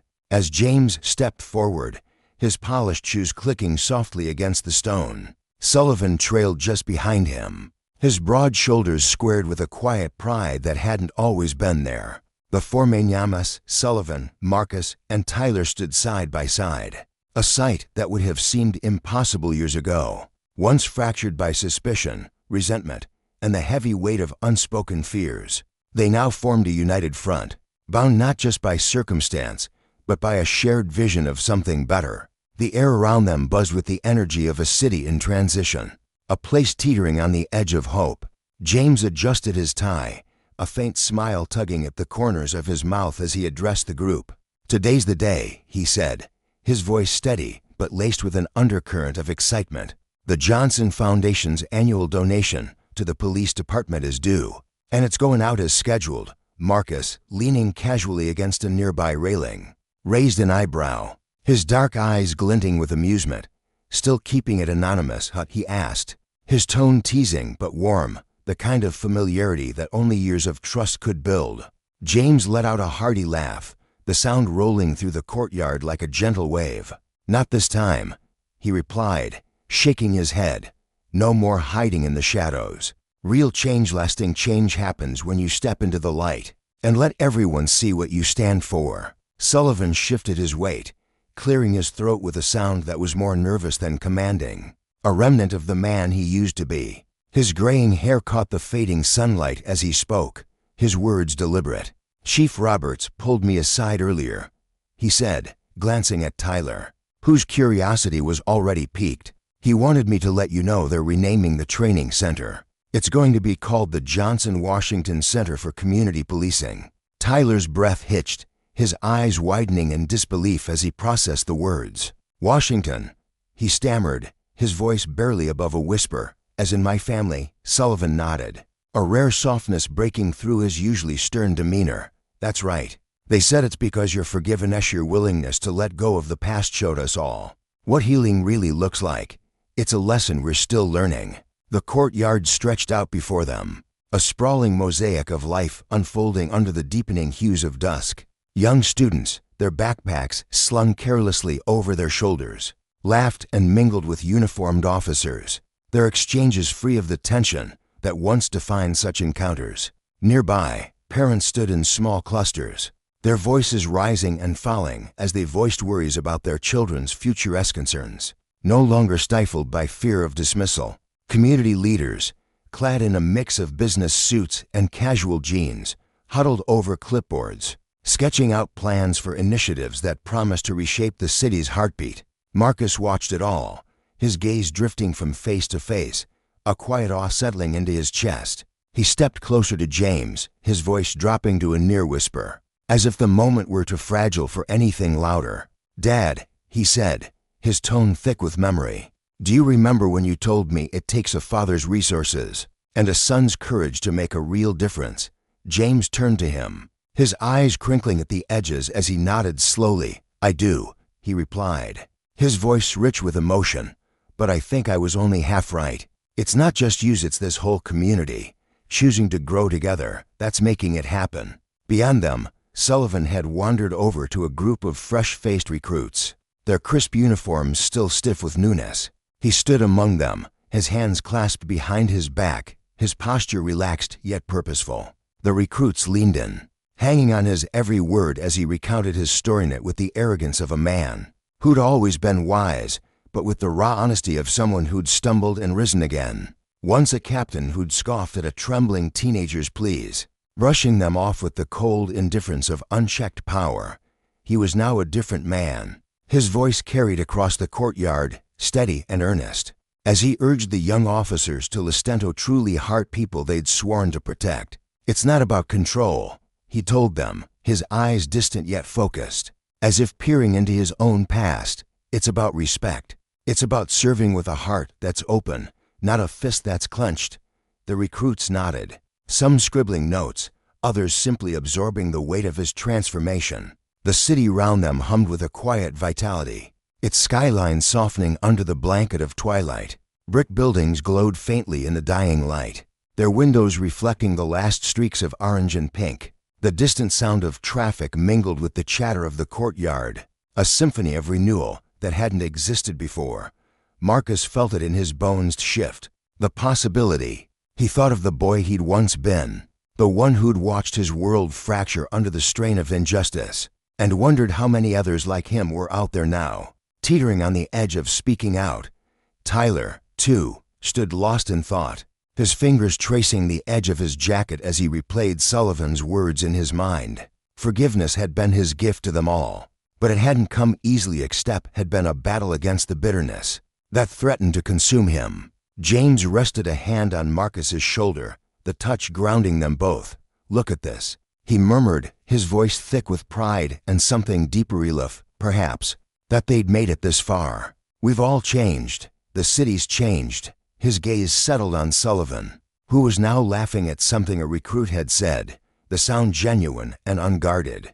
That laughter carried a lesson of its own, one etched into the lines of Sullivan's weathered face. Power, when abused, leaves scars in the wielder as much as the wounded, but humility can mend what arrogance breaks. As the stars began to pierce the indigo sky, a cool breeze swept through the courtyard, rustling the leaves of the ancient oak that stood at its center.